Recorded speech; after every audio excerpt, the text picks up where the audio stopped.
Welcome into a live version of the Fourth and Winges podcast with your hosts, Mark and Rob. First time, I'm really nervous today for some reason. I've got butterflies in my chest all of a sudden. We've decided to do a live podcast today, so who knows how this is going to go. But it's our fantasy football dynasty rookie draft tonight in about half an hour. So we thought we would kind of get together and have a chat about this as it goes through and see what we think of picks being made and things like that. So yeah, God knows what this is going to go like with everything that we've got to concentrate on. But we thought we'd give it a go. Hopefully there'll be a couple of people watching, and I'm not nervous for no reason. But yeah, my mum will be watching, Mark. So that's good. Yeah, that's good. Chrissy, I think, is watching, but there's no sound. Hi, Chrissy. There's no sound on a monitor, so she won't be able to hear anything, which is a bit kind of pointless. But you might need to write something down and okay, I'll write it down. But so we've just to give very, very brief kind of rundown of what's going to happen. There's the draft kicks off at 7:45, and there's 10 teams in our league with 6 rounds of rookie picks. So there'll be 60 picks. We've got 10 minutes per pick. I'm hoping that people won't be using up that full allotted 10 minutes. Otherwise, it could take a long, long time. But hopefully, we'll kind of get into it. People want to trade and things like that. But yeah, so oh dear. See, in theory, if she is watching, she can type a comment in theory, and it should pop up, and we should be able to see it. There would be now, but we'll see. So what we're going to do is we're going to share. This is probably what the layout of the screen is going to be like. So hopefully it will look all right to anybody who is watching. This is the league, the draft room as it stands at the moment. So I think at the moment there's only myself and Chrissy who are in there. I think that's what those green dots mean on screen there. Oh no, Ashley's now in. Hey. So we have our first comment, Mark. Oh, okay, it's very exciting. There you go. Look at my little face. Oh, beautiful. So this just to quickly run down the draft order. So we've got originally Ash was up first with Girth, then Gareth, then Sean, then Adam, then myself, and you were just behind me there in 7th. But there's been a lot of trade action, as we can see. Everything on here that's kind of got a little grey icon here next to someone's name means that pick's been traded. So as it stands now, Tom's actually got the first pick, as well as the 3rd pick, as well as the 18th pick, as well as the 22nd pick. So he's got 4 picks inside the top 22. So he's going to have a busy first hour. Mess it up, it's fine. So yeah, that's kind of what it looks like. Any sort of things you want to touch on first around sort of the way the picks aligned? I know you've done a lot of trading, so do you want to kind of recap what your moves were? And so I'm a sucker for a trade, as everybody in the group knows. I think I did latest one went down on I think Wednesday with Gaz. I think for me the main that one, God, that was a bit ridiculous. Off the top of my head, that was he got Ezekiel Elliott, he got my 2nd and 3rd and 5th and 6th next year, and I think I got Miles Gaskin, his 3rd this year, his 6th this year, and his 1st next year. I mean, it started off that I wanted to get pick 303 off him, just so I was picking a bit earlier in the 3rd, and then it descended into chaos really. But it has at least given me 4 first-round picks next year. Yeah. I'll be honest. So I traded up initially to I wanted Kyle Pitts, was who I wanted. He was number 1 on my board, and I just think he's transformational. There's not many people at the tight end position outside of Kelsey and Kittle really that are making that much of a hey Adam can comment. Good stuff. Put me off that though. So yeah, outside of Kittle and Kelsey, so I thought it's worth taking a punt on Kyle Pitts. Tom then made some ridiculous trades to get ahead of me into number 1. So at that point, I thought I'd see if I could get to trade down. And then I've just kept trading down, really. Part of my thinking was just trying to accumulate as many picks as possible for next year. I mean, obviously, there'll be a full college season, a full slate of games this coming up season. There won't be any opt-out, so I'm hoping there'll be a bit more clarity in that regard. And, plus having 4 first-round picks next year, I mean, I'm hoping I can't really balls that up. But I still think I'm in a reasonable position. It's not like I'm picking 3, 4, in the later rounds. I've got one right at the end of round 2, but then I've got... When did you first pick? 23? 210. Oh, right, okay. At the end of round 2, right? Okay, yeah. But then I've got 3 in the 3rd, which I'm quite happy about. 1 in the 4th and 1 in the 6th. So I feel like again, like we touched on just before we went live, that there's a potential, depending on what other people do, for people that you might like to be pushed down. So having exactly. 3 third-round picks is not necessarily a bad thing. Adam, you cheeky bastard. I bought it from the NFL Shop Europe, but it happens to have Allen Robinson's name on the back of it because it's about 4 years old. I bought it when we got to the AFC Conference Championship. We lost to the Patriots. And that was the last game he ever played for us. So it turned out to be an inspired purchase. Absolutely. Kutch is on as well. Cheers for tuning in, Kutch. Interested to see what you do with number 2. Whether what you told me is a load of nonsense or not, or so we'll see. What was I going to say then? Yeah, so I think from what we understand, and again, we're not when we want to do this, we obviously don't want to be influencing anybody or trying to influence anybody. Oh, I do. Yeah. I'm going to influence the hell out of Gaz. That's my plan. We're not necessarily here to do that. And again, that that's implying almost, again, like we said on the last podcast, that we know things that other people don't. It's not like that. Obviously, we're just giving our opinions about all of this. But what I don't want to do is try and influence anybody. It's not about that. We just thought it'd be fun to kind of to have that live element and just react on the fly as this kind of thing happens. So, we'll see what happens. We don't want to be. We're not going to be doing too much kind of. Oh, we think so and so is going to pick X with the next pick, because as I say that might influence things or whatever. So we're not going to necessarily do that. It's more going to be a kind of reacting to who people pick once they're picked. But what I have done is I've created these little tickers that you can see down the bottom there. And so when somebody's on the clock, I'll pick each of these tickers to go on the bottom, and basically that's just the starters for that person currently, just to give a flavour for who they've got on their team, and so that when somebody does pick one, we can try and pick the bones out of why they've maybe taken who they've taken. This is why Mark is in charge and why Mark is the creator and the host and gets paid the big bucks. So he spends the time doing all of this stuff. I don't know whether the rest of you guys know, but I mentioned this to you, Rob, that I applied for that job at PFF. I've not heard anything yet. It's like a part-time position. It's just like it's only a matter of time. Well, yeah, hopefully. Well, I've not heard anything. Did you put me down as a reference? I can do. I did mention the podcast, so maybe they've tuned in, and that's why I've not got a reply. I don't know. I've had loads of emails off from Mark. So sort of talking about that first pick, and as I say, you can see Tom's team ticking away along the bottom there, starters at least.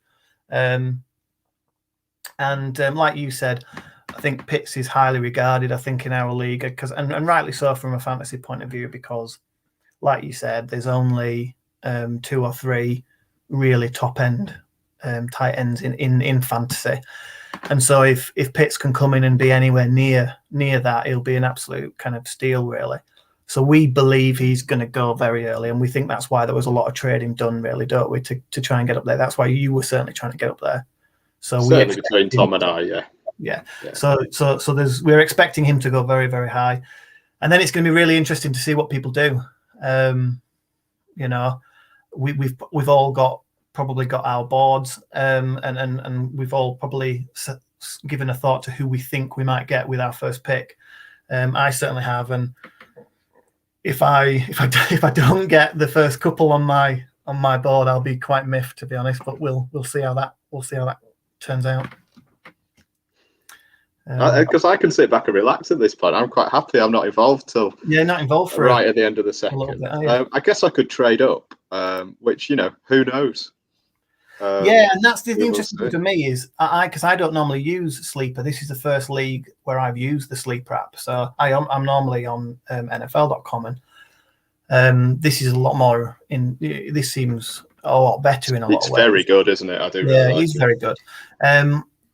But I don't really know how the trades are going to work, whether the trades will work outside of here and then these draft picks will automatically move. I genuinely don't know what will happen.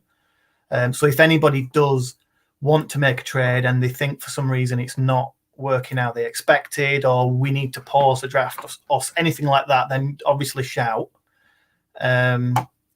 Hopefully everybody, or hopefully most people will be watching the YouTube so that they can interact with us on there if needs be.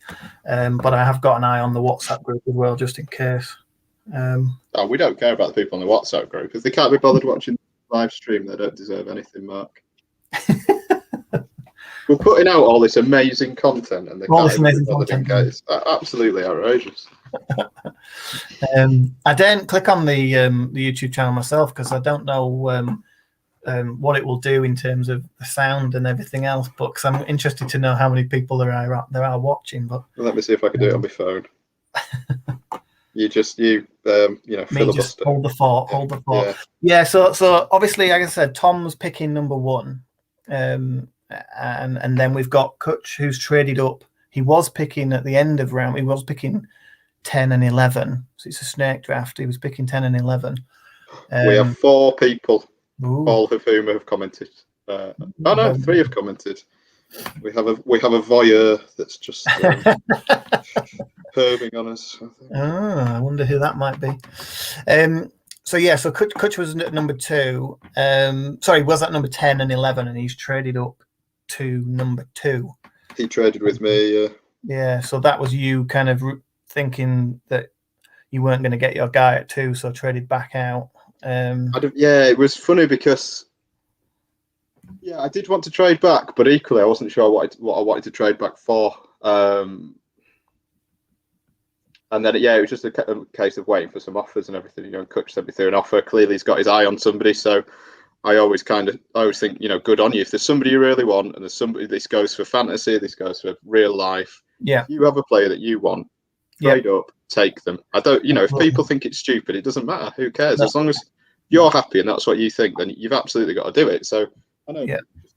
Real life a bit, and Adam won't thank me for this, but Mike Mayock obviously really, really believes that Alex Leatherwood is going to be a hell of an offensive tackle. You might disagree with him, and you might say he could have traded back and he could have picked up a load of picks, but he doesn't know that. And if that's his guy and he's gone and got him, then fair play. I agree with that to a point. I think my only thing counter to that would be if you're really high on somebody and the consensus is that everybody else isn't. Yes, by all means, have the courage of your convictions to pick that guy, but trade back a little bit, still pick that guy, and accumulate picks. That's what you would, in theory do. Yeah. So, if somebody in our draft was kind of really, really high on somebody, I don't know, I'm going to use an example. Zach Von Rosenberg. Is he the punter? He is the punter. If somebody was like really high on a wide receiver, let's say. Let's use a wide receiver as an example. And, they think he's really good, but the consensus from a fantasy point of view is that he's a round 3 or a round 4 pick. By all means, pick him, but don't pick him in the first round because he's not going to go in the first round. No.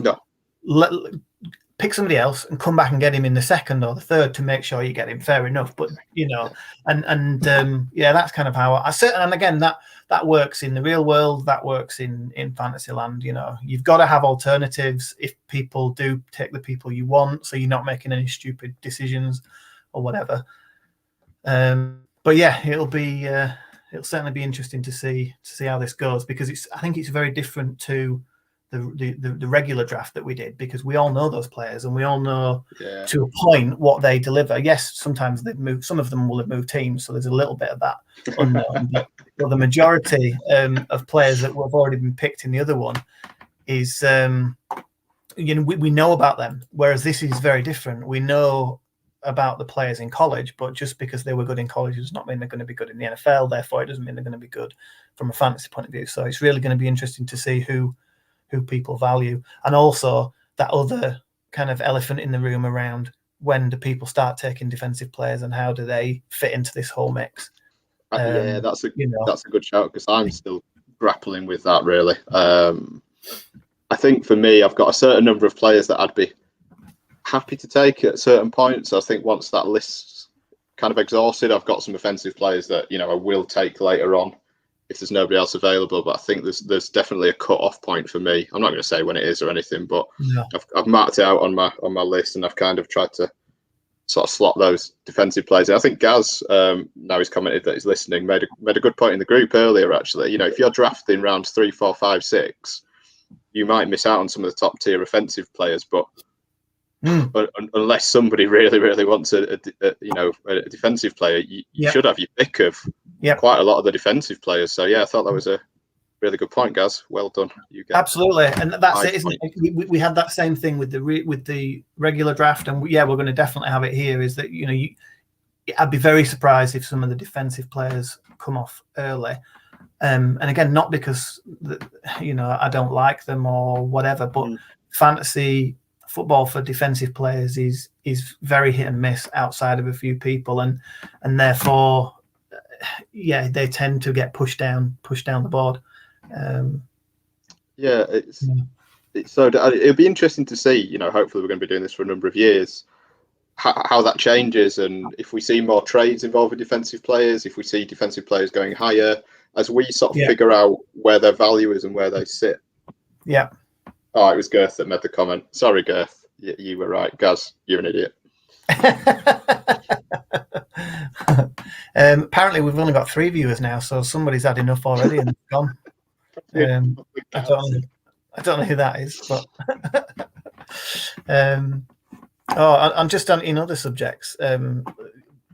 I figured out the other day, Rob, how to put chapters into a YouTube video. Very exciting. So, our currently unreleased episode 5 that has chapters in, albeit there's only like 2 because we only discussed sort of 2 things. Yeah, right. Okay. Oh no, actually, no. I need to put them in. I didn't put the Whinge of the Week as a chapter. Damn it! I need to do that. That was the best bit.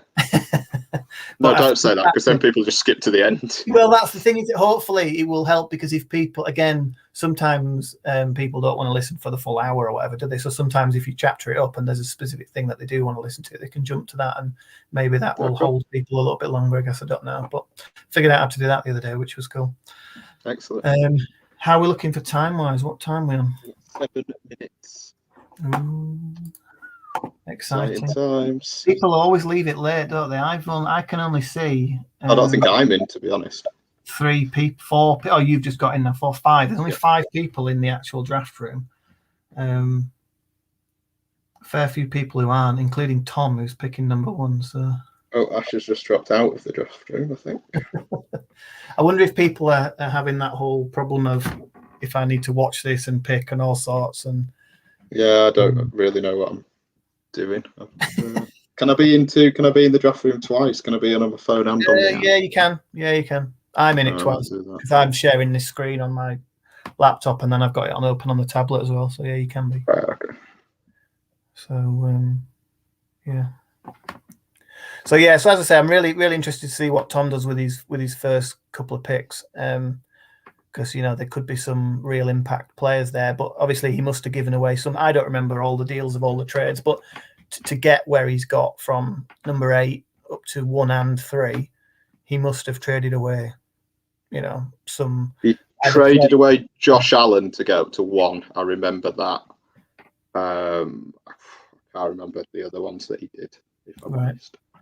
Yeah. So he obviously must have released somebody in order to get those picks, but obviously, there should be a number of people high that go high that could contribute. So I'm really interested to see what happens there. And then pretty much everybody other than McCaffrey, Gaz, thank you. Oh yeah, Christian McCaffrey, yeah. And we had the infamous McCaffrey Chubb trade. How could we forget that? So that's going to be interesting. No, I'm fascinated by these sorts of things. I was really fascinated by the dynasty draft, with it being, we're keeping these players for a good long while, who went where and sort of what tactics they took. I think I liked Girth's tactic. He traded with Adam, picked up a couple of picks, and then took DeAndre Swift and Cam Akers kind of straight off the bat. I think he traded out with the first round, but then he set up running back for a good few years because of that trade. I thought that was quite a clever move by him there. Yeah, no, it's really interesting, isn't it? Because again, some people won't know as much about the rookie pool as well, so they're probably happier dealing with players that are already in the league and things like that. I'm probably a sucker for that whole concept of, well, I think I can predict who might be good, and I've got my favourites and all that. So I'll probably always be looking to try and build through the draft as much as possible. And I was thinking about this the other day that we've got 6 picks. Realistically, if you get 2 people who even contribute at all throughout the season, I think you've done well, because not many of these players are going to be starters all year. I don't think any of mine are going to be stars, to be honest. No, I'm hoping one maybe, but yeah, you just don't know, do you? And it's more about the future. And I've certainly got players on my team that if we redid the original draft, I probably wouldn't have taken because I did. Same. In terms of age, I think more than anything, and just value that you can probably get elsewhere and things like that. So I definitely would have done some things differently. But that's what kind of makes it all interesting, really. It is, yeah. There's still not many in, is there? No, I don't know whether the draft will start itself at 1:45 or whether I have to kick it off at 1:45. Tom's in though, so that's the main thing. So is it? It's not showing his name on there. Oh well, he is. He was, and then he's dropped out again. So I'll probably have to kick it off. So if you are listening, get ready. It's going to kick off in about 3 minutes. All kicking off. Yeah. Yeah, most people are in. Girth, Sean, Tom. Oh, T-minus 3 minutes. Exciting times. So we'll see. We'd be interested to see if we get any in-draft trades, like we said, as well. Yeah, definitely. I think I don't know if anybody will be maybe trading up. I think that'll be harder. Well, I suppose you've got to have 2 to tango, so you're going to have to have it both ways, aren't you? But I think I'd be more inclined to be trying to trade out if somebody went went ahead of me that I was maybe looking to pick. Well, if you want rid of pick 2-5, just shout and we can do some live negotiations. I don't think I'll be letting go of that one. Well, again, let's wait and see what goes on before. You're never going to trade any draft picks anyway, so. I will if someone's going to make me a stupid offer that clearly benefits me. Then I will. But I think if it's anything close to even, then no, you're right. I don't like trades. Again, I think there's absolutely wheeling and dealing's fun, but I also think there's a thing of just kind of sitting there and let the madness go on around you and just sitting and taking the pick. It's boring. I get it, but we'll see. We'll see. Oh yeah, Tom. Yeah, that's a good point. Actually, yeah, we can't have the first pick just being announced straight away. You've got to take your time over it and string it out for at least 7 or 8 minutes. Yeah. I would. Yeah, if you'd have just picked it straight off the bat, then it wouldn't be very realistic, would it? So that's kind of cool. Tom, if you are listening, you can. I don't know whether you know or whether you just don't want to, but you can comment in the YouTube, and we'll get it up on screen here. If anybody does want to send a comment in, feel free to do so. Or whether he's not listening at all and he's just sent that through via the app, maybe, I don't know. Oh, Girth. Oh God! No, not really. To be honest, it's a little bit late to tell us. What was that? Girth just put a message in the chat saying, "Can we push it out?" I suppose we could. Can you change it now? It's about to start, isn't it? Has it just started? I don't know. If you need to kick it off, then I don't. Oh, drama already. Where does he pick? second. Oh no, isn't he? Oh no, he's fourth. Oh, he might be okay then. Well, what I'll say to him is that as long as he's not going to be a long time, do you mind typing a message, Rob, just to him, just to say that as long as he's as long as it's just kind of like half an hour, then when it gets to his pick, I'll pause it. So what we'll do is we'll let the first 3 picks go through, and then I'll pause the draft.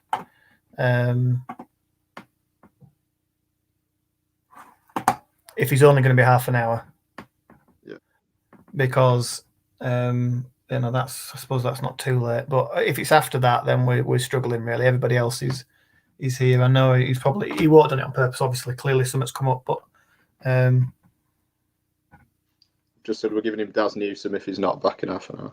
Yeah, that's cool. So yeah, by all means, Coach Tom, take your full 10 minutes. We're at 46 now, so it hasn't started or anything, has it? So it hasn't started automatically. So Sean's not here either. Adam's not there. So not sure exactly, but I'm going to click start. Do it. So here we go. Oh. In theory, Tom is on the clock. So if the smoke screens, the rumour mill, is it Pat Frymuth? Is that who's going number 1? Is it Mac Jones? I mean, yeah. Is it Mac Jones? Is he running a Kyle Shanahan offense, and is Mac Jones the ideal candidate? Just looking at the ticker here, just whilst we wait for Tom's pick. So his starters are Russell Wilson, Nick Chubb and James Robinson at running back, DK Metcalf and Chris Godwin at wide receiver, Logan Thomas at tight end, and then Keenan Allen is his flex. And he's then got Chase Young, Zadarius Smith, Eric Wilson, Bobby Wagner. I don't know who the Jay Jackson is, I'll be honest, and then Jamal Adams. So JC Jackson. Is it? So we're thinking first round. We're not expecting defense. We think people were doing a lot of trading for a tight end or a quarterback.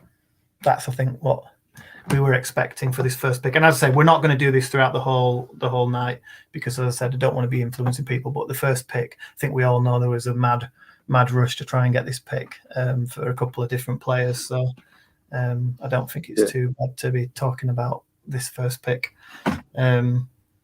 Plus, we need something to talk about. Otherwise, it's going to be a very boring listen. Well, I mean, if I'm looking at Tom's team, I mean, obviously he had very few people at tight end previously. He's got Logan Thomas there as his starter. If he doesn't take Kyle Pitts, I will be absolutely stunned. I guess I don't know if the Travis Etienne let's not drafting by the Jags. Whether maybe think about sort of James Robinson's position. So I guess he could be in the market later on, maybe for picking up ETN or maybe for picking up, Harris or another running back. I don't know where his head is at with that, but it's going to be, I don't know, your top 5. I think is possibly fairly well set. It'll be interesting to see. Well, maybe not in terms of order, but I would say there's probably those. Yeah, no, I I'm assuming.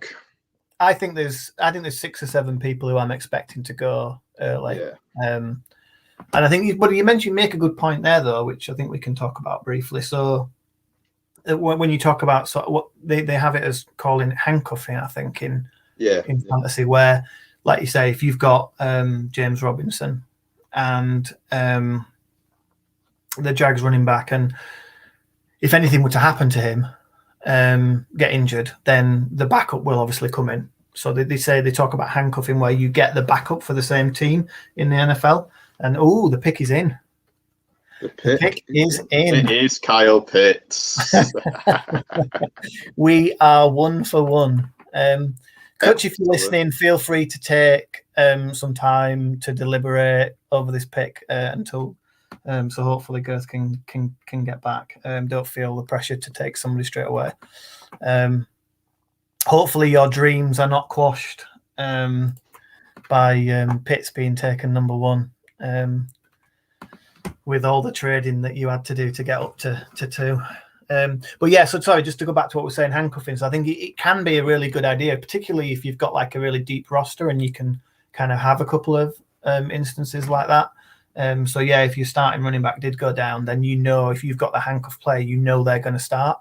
And although they might not be like, they obviously weren't running back number 1 to start with, maybe, but if the person above them in the depth chart gets injured, then they automatically do become the running back 1 for that team. Therefore, you would expect them to produce. So it can be a really good way to give yourself some insurance. And the other thing with kind of like rookie running backs as well is that you never know quite how they're going to. Well, with all rookies, I guess you never know when they're going to get into the first team. But if a running back goes to a team where they've already got an established starter, don't be surprised if they take snaps off that person, and if they do well, you never know. So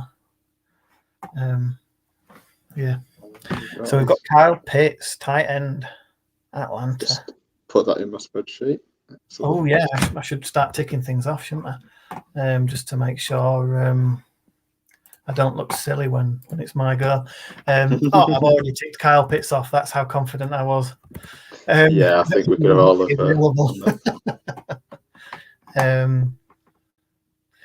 yeah. So, what I could do with doing actually is let's Tom's picked, so we don't need his team going across the bottom. Let's take a look at Kutch's starters. So he's got Kyler Murray, Dalvin Cook, Austin Eckler, Adam Thielen, Mike Evans, George Kittle. Why couldn't I remember his name? Kareem Hunt. I wondered what you did. Pierre-Paul, JJ Watt, Kyle Van Noy, Shaq Thompson, Xavier Howard, and Harrison Smith. So again, if we're looking offense, Kyler Murray, Dalvin Cook, Austin Eckler, Adam Thielen, Mike Evans, George Kittle. He's got one of the unicorns, one of the cheat codes at tight end. I can only dream of that. What, do you not think Robert Tunyon's going to have a good season? Well, Rodgers isn't even going to be there to make him look good this year, is he? So I'm going to be screwed. Jordan Love throwing him the ball. Yeah, exactly. That could be fun. It doesn't show that Kutch is in the draft, actually. I've got him in. Yeah, he's this one over here, isn't he? He's this green. Oh, he's on the other end. Sorry, cross. Sorry, ignore me. That's his original pick. So he is here, I think, or at least he's signed on. So good. Yeah, he's set at tight end. His Kutch is saying so. And he's got Ertz as well. So. He doesn't need Pitts actually with Kittle. No. So hopefully then that means 2 for 2 in terms of people getting who they traded up for. Then you would think. Well, it certainly sounds like it. I know who I would take here, and I know who I've mocked.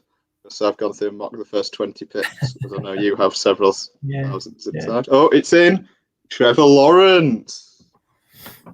Boom. Incorrect, Robert. Incorrect. Trevor Lawrence goes off the board. I'm not going to lie. I inquired about that number 2 overall pick from Kutch. So I did have some insider information there, and I was fairly confident that that's what was going to happen at number 2. But again, like I said, I didn't want to be saying too much on here because it's not necessarily fair. But yeah, I inquired about that. Pick 3's in Najee Harris. Wowzers. Right, okay, so we're cooking on gas now. Yeah, but it's now girth on the clock, isn't it? And it's tough, isn't it? Do you think? No, I'll leave it. We've said we'll pause it. We'll pause it. I'm joking. I've paused it for the time being, guys. I know it's not ideal, and apologies. Hopefully, none of you are. Do we have a trade? Really struggling with this time. Hopefully, why? What's happened? I'm just looking. That was Gaz that took that pick then. No, I'm thoroughly confused.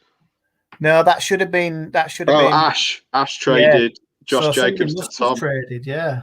Yeah, so Josh Thomas received Josh Jacobs, and in turn he sent the pick 103 to Ash. Yeah, so basically Tom has traded out, just to clarify there. So Tom was he picked Kyle Pitts at number 1. He did have number 3, but he's traded his number 3 pick for Josh Jacobs. And with that number 3 pick, Ash has then taken Najee Harris. Interesting. Okay.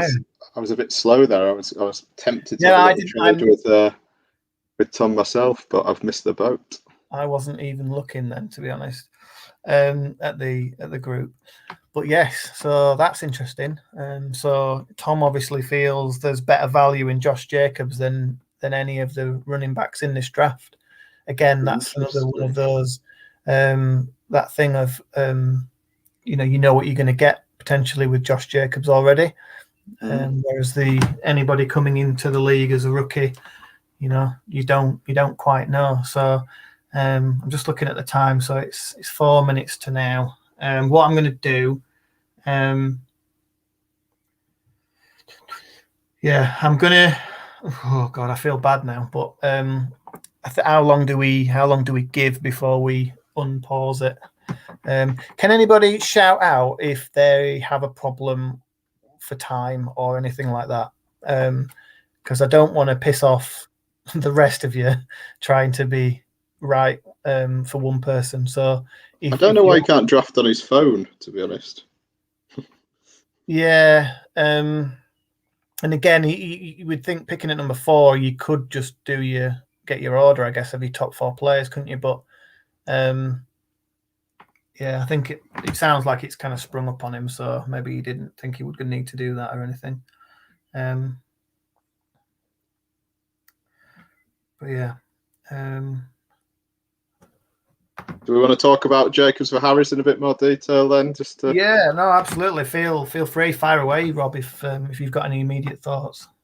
So yeah, I mean, it's interesting. I mean, if I was going to trade up, I'd have been tempted. I'd have maybe traded away one of my starting running backs to get up, and Harris would have been my pick there. I think it's obviously the opportunity that he's got there in Pittsburgh, he's going to be the lead back. He's got no competition. I think Benny Snell and Anthony McFarland sort of on the depth chart behind him. The thing that worries me about Harris is that the Pittsburgh offensive line has been absolutely decimated. So they've lost, Alejandro Villanueva's now signed with the Baltimore Ravens.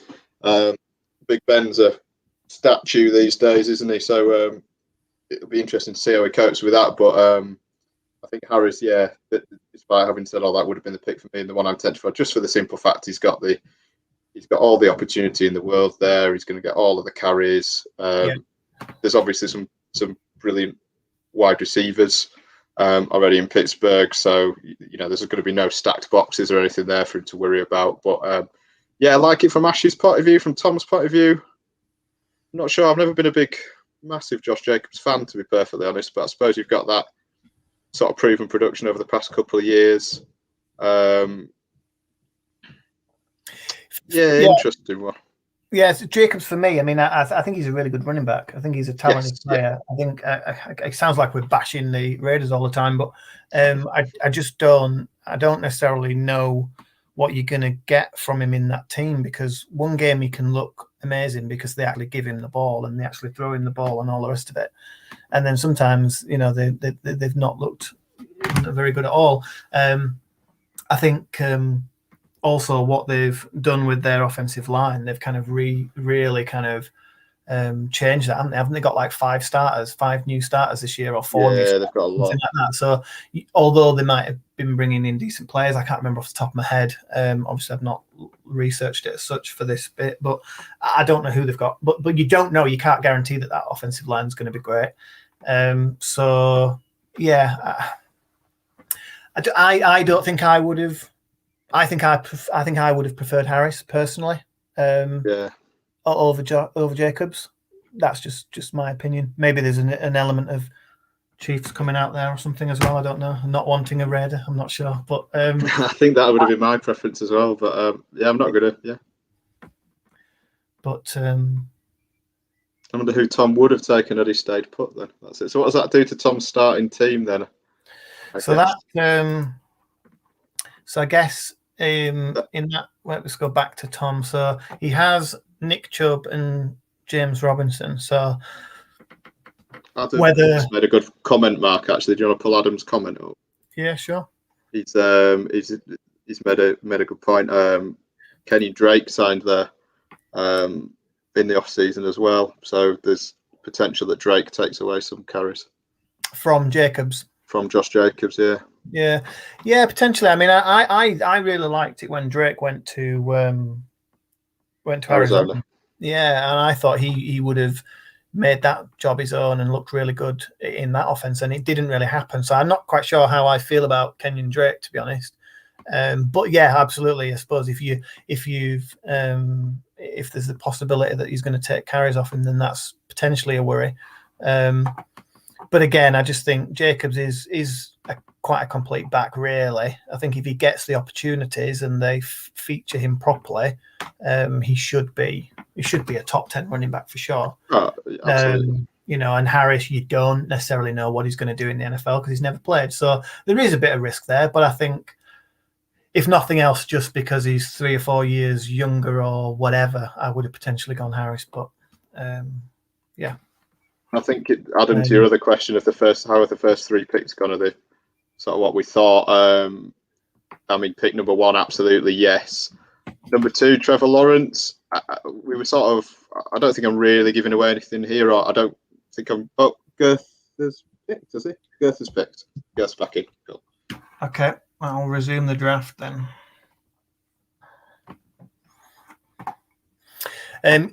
For me, as I said before, I had the insider knowledge that that Lawrence was probably the pick at 2, and Kutch didn't want to move out of there when I tried to get up. So I kind of knew that's what was going to happen, or at least I trusted that that's what was going to happen because that's what he told me. I thought that, Pitts Lawrence was exactly what I expected. I think then for me, the next 2 or 3 picks, there's 3 or 4 names in there that I expected to go 3, 4, 5 ahead of me. There's 3 or 4 names there.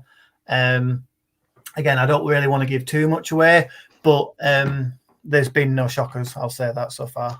I just think for me, just that Lawrence, I don't think it's too high. It's not too much of a reach at all. I just think, do we slightly overvalue quarterbacks in this format? You can only play one. You've got Kyler Murray there. Trevor Lawrence, though, that's the thing. He's only young. He's going to be about, well, hopefully, as a Jags fan, he's going to be about for the next 15, 20 years, and he's going to be playing at a high level. I think Lawrence is the one that is the most pro-ready. With all through high school, he was on point and he was winning everything. That continued through to college. He's had 3 seasons at Clemson, broke all of their records, and they've had some good quarterbacks come through there. Specifically like Deshaun Watson recently. He's going to be going for a while. I don't know. I'd have been. Sorry to butt in. Oh, Mark. Another trade has happened. You've traded. Another trade. Who's traded now? Oh no, Tom's traded. Tom and Ashley again trading.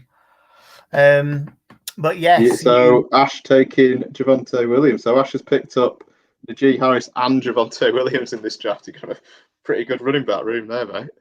Yeah, and like you said, how I feel about this. I am. Yeah, I'm sorry. Extremely annoyed. Jamal Williams was number 1 on my board. What about Javonte Williams? Sorry, that's who I meant. Javonte Williams was number 1 on my board. So I am not particularly happy with that pick of Ash. Obviously, I think it's a fantastic pick. He's got the top 2 players on my board with Harris and Williams. So so that definitely means I have to switch in terms of what I was gonna do or what I was hoping to do. But there were 5 players that I was prepared to take at number 6, and 2 of them still remain. So I'm going to be able to go ahead and pick here somebody who probably actually benefits my team more than Williams would have done. But I was in love with Williams and I value that position more in fantasy. So that's why I was going to go there. But I actually think this pick is going to benefit me more. So I don't have an issue here. And that's because I'm going to take the best wide receiver in this draft.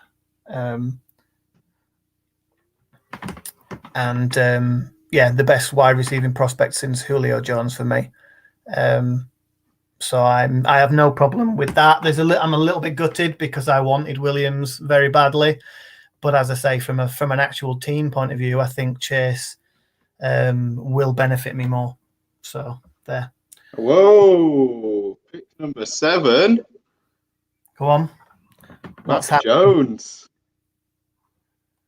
Sean Mattock takes Mac Jones, number 7. Shawnee. He's got his quarterback.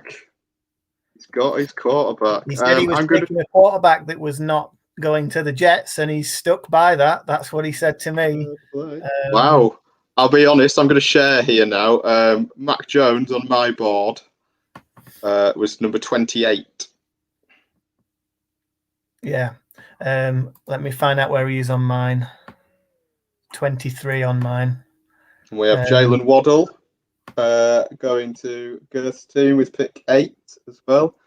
I think that's a wise decision there. He's probably eyed him as the second wide receiver. Yeah, so now Chrissy's on the board. She's been very, very, very protective over a big board. She wouldn't let me see it at all for fear of me stealing strategy from her. So we will... Interested to see where she goes with this one then. Definitely. I think I know where she'll go. But again, I'm not going to say anything because I don't want to influence, but I do believe I know where she'll go. I think I know where she goes. It's who I think it is, isn't it, Mark? Probably. Player we both love. I think it's somebody. It's somebody. I imagine it'll be somebody that I would pick if I was there. Yes, I imagine it'll be who I would pick if I was there.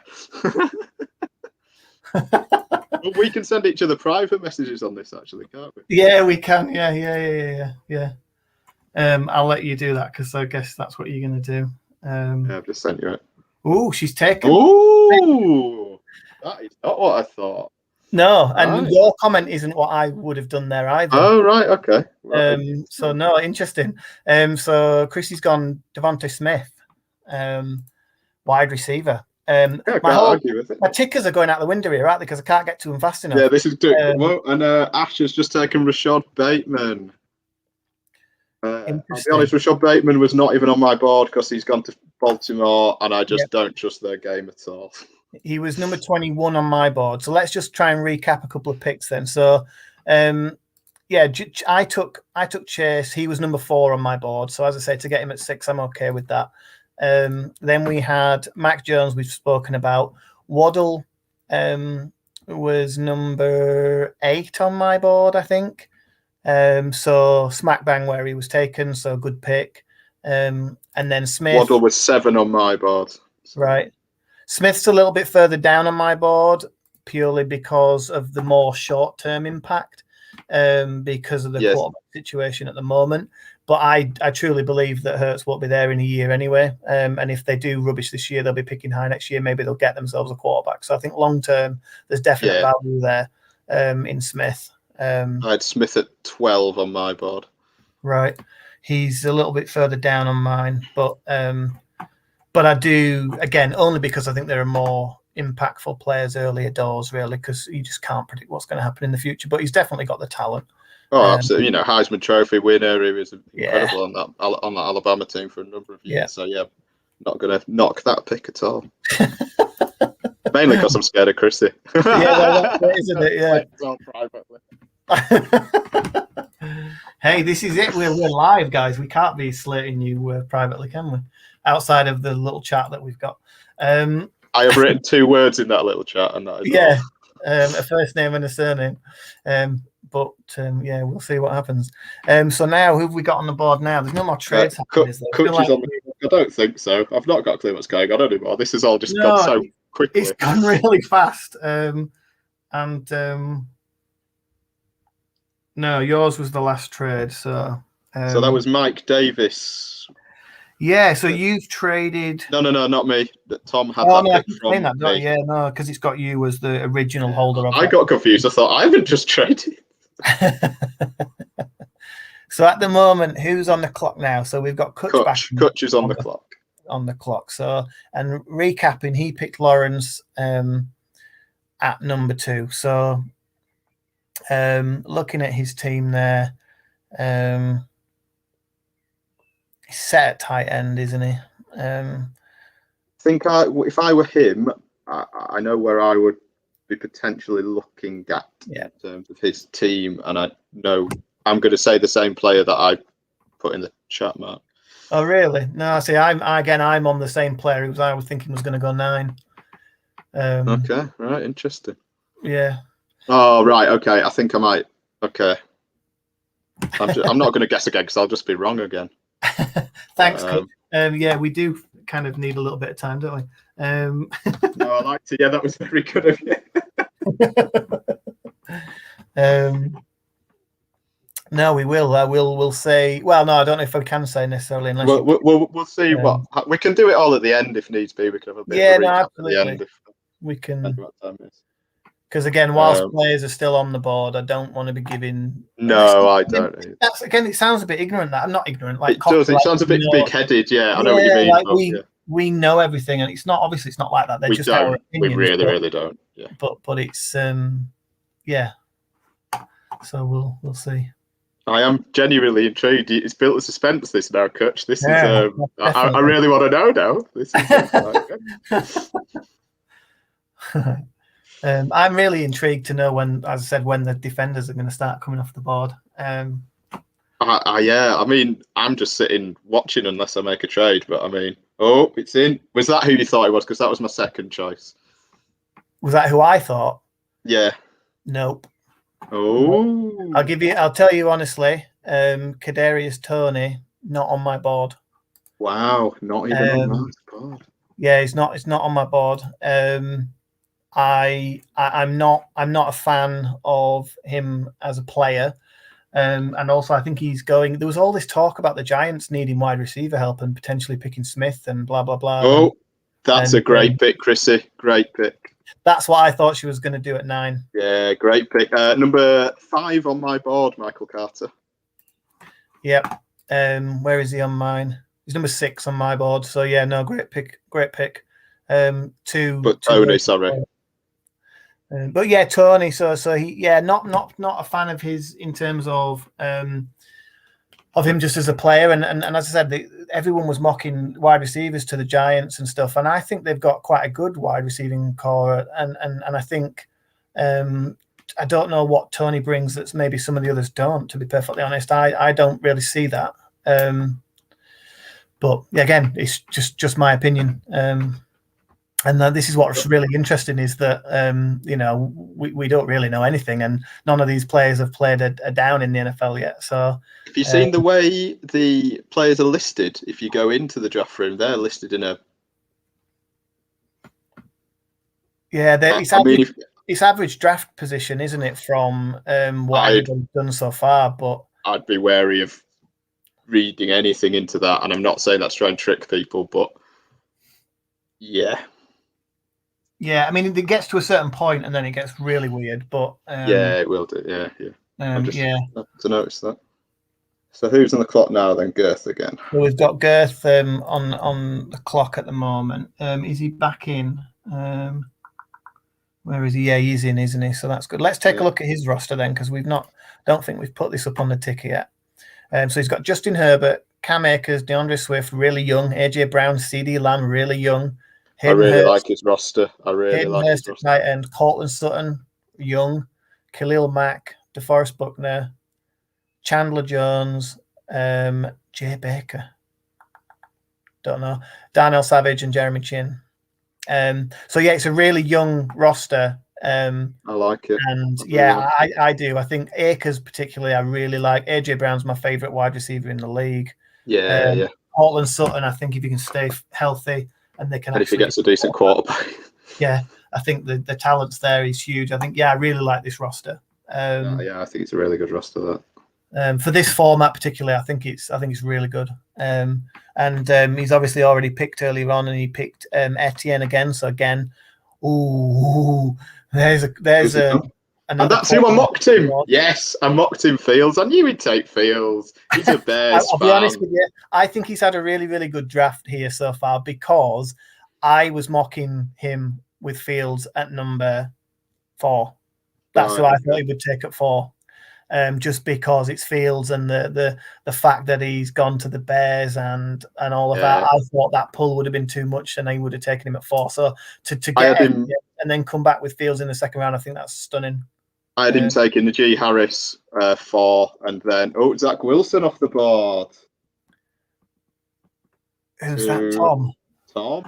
He did need a quarterback. I had quarterback down as his need as well. Does that mean I'm back on the board? I don't know. I'm so confused by all of this. Yes, you are on the clock. Oh, Hallie, chuffing Luya. I actually get to pick who I want to pick at my second pick. You've got this one. I'm pleased for you, mate. If anybody wants to have a guess, let's build it. Let's build it a little bit before I submit my card. Well, I won't guess. No, you don't guess.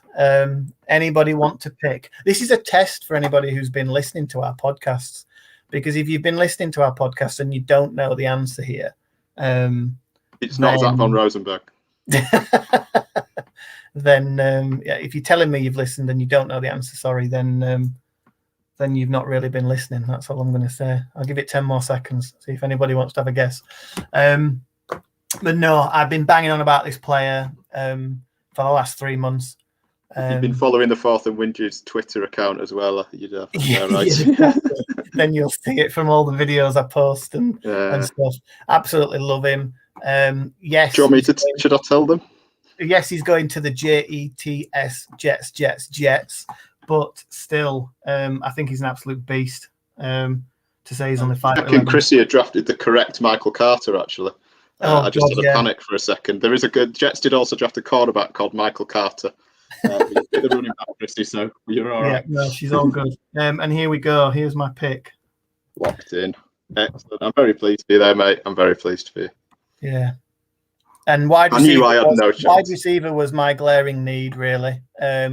With Higgins, yes, but then after that, I've just got a bunch of middle of the road guys, really, with a bit to prove. So I'm really chuffed actually to get 2 wide receivers. I think I had Elijah Moore at 8 on my board. Where was he on mine? He was number 9 on my board. So yeah, first round, very similar. First round talent. Written all over it for me, so I'm chuffed with that. So Chrissy is back on the clock now.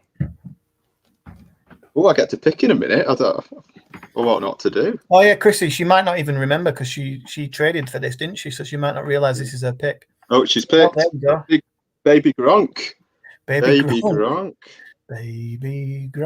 Doo. Right. So who we got on the board now? Is Sean back on the board? It is. Oh, who's he going to take now? After now, I'm intrigued. What's he doing now? Let's get Sean's roster. So who's Chrissy got? Oh, Trey Lance, 2 quarterbacks. Wow, Sean. Lance and Wilson. No, Lance and Jones. To go with Aaron Rodgers and who else? Wow. I think what Sean's doing here is he's stocking up to get the future. trades in the future. Yeah, that's not a bad shout. That's be what's going on. So Trey Lance was 14th on my board. Do you want to know where he was on mine? 11. Yeah, I thought he was actually higher. That's why I was saying that. I thought I had him quite right. No, he was my quarterback number 1. Because I did it properly after, everybody knows I love Wilson, but I did it properly when I came to do my board in the end. So I did have Trey Lance. And again, that's not because I've talked about him on the podcast. I think there's such risk there and all the rest of it. But I think if any of these guys are going to be good from a fantasy point of view, I think it'll be Lance has got the opportunity to be the best fantasy quarterback of this bunch. So that's where I thought Sean was going to go, and that's what I mocked Sean in my mock, was Lance in the first round. That's what I expected him to do in round I one. got Sean Lance in the second round, so I got it spot on again there, actually. Oh, very good. You're doing better at this mock than you did in any of All right. our. But you're absolutely correct. I might have to start going through scoring my own mock draft. But it expires now. I've only got 2 more that I've done. I didn't even mock my own pick. I got there and I went, I don't know who I'm taking. So yeah, who we got on the board now? Is it Tom again? So Tom, how many picks does Tom have? A lot. So he's. Let's try and recap. Who's his pick so far? So he picked Pitts at 1. He then Traded out and took Josh Jacobs. Yeah. Then he took Zach Wilson. That with Zach Wilson, and now he's on the board again. So he's taken essentially he's picked up during this draft Kyle Pitts, Josh Jacobs, Zach Wilson, and now he's back on the board. Time to go kicker, if I'm honest. Yes. Time to go kicker. Who's going to take an offensive lineman? That's Adam, isn't it? Why is nobody picking Penei Sewell? Why? Why is he? Amon-Ra St. Brown. I'm absolutely gutted about that. I was hoping he was dropping to me there, Tom. He was. I was hoping he was going to drop, but never mind. Good pick for my money. Number 16 on my board, for what it's Number worth. 19 on my board, so around about exactly where I was hoping he was just going to drop a little, but he didn't, so that's fine. Defensive player off the board, Micah Parsons. Right, now I'm on the clock. Bloody hell. Panic. I will. I'll try and hold the fort whilst you do some thinking. So I have. Well, I can talk you through my thinking if you like. Yeah, no, absolutely. To a degree. Yeah, if you want to do that, absolutely. So, where you're going to go? The 11th player. So the player I had ranked 11th is still available. Okay. The player I had ranked 12th is still available. Okay.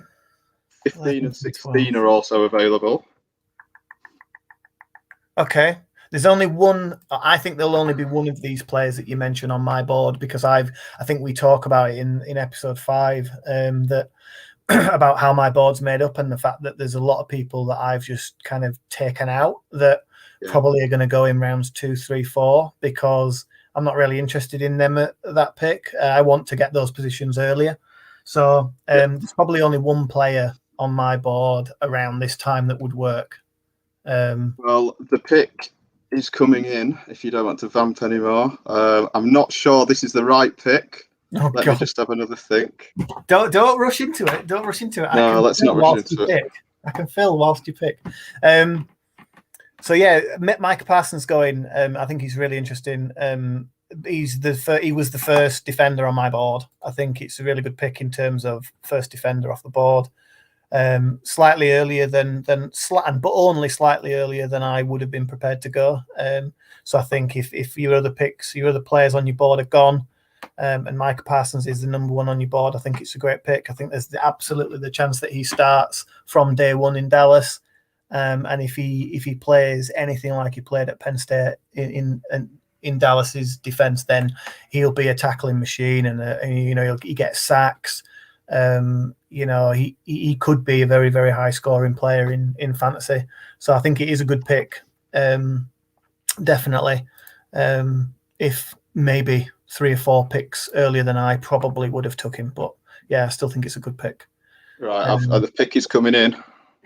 I'm a little bit nervous. I feel like I'm going to get really analysed here, and I hadn't thought how I would feel when I made that. Absolutely analysed from me, mate. You've had all this time to pick. It's coming. It's coming. Are you ready? I'm ready. Go for it. Rondale Moore. The one player on my board that I said could be one of those picks was Rondale Moore. Yes. Number 11 on my board. But then he's 14 on mine. So that kind of shows, there's not a lot of other players around that sort of level left on my board, really, probably compared to yours. But yeah, we talked about him on the podcast, didn't we? I think there's the potential in that offense. I think when he landed in Arizona, I think it was the best landing spot for him outside of San Francisco. And I really do think he could be a real player from a fantasy point of view in that offense because he's got a college-y type head coach in help me out. I always forget the names. Cliff Kingsbury. Cliff Kingsbury. There we go. You forgot his name on the yet to be released podcast as well. I did as well. Yeah. So I do think there's there's a chance, there's a possibility there that he could be really good from a fantasy point of view if he's used right. I'm just gonna have to shut the curtains in this room because it's way bright.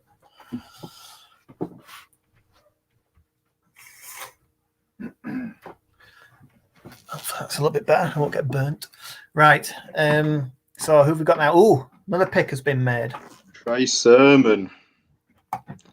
I'll be honest, Trey Sermon I took off my board just because of him going to San Francisco and their plethora of running backs that they have. I just have no idea how they're going to make that work and switching people in and switching them out. I mean, he's in a lovely position, he's Ash, because already he's picked up some absolutely belting running back. So this is a bit of a luxury pick. I mean, I think he's a good player. I just worry about how he'll be used in the offense. So yeah, I didn't really want to touch him, to be honest. But that doesn't necessarily mean it's a bad pick at all, especially at this stage in the third round.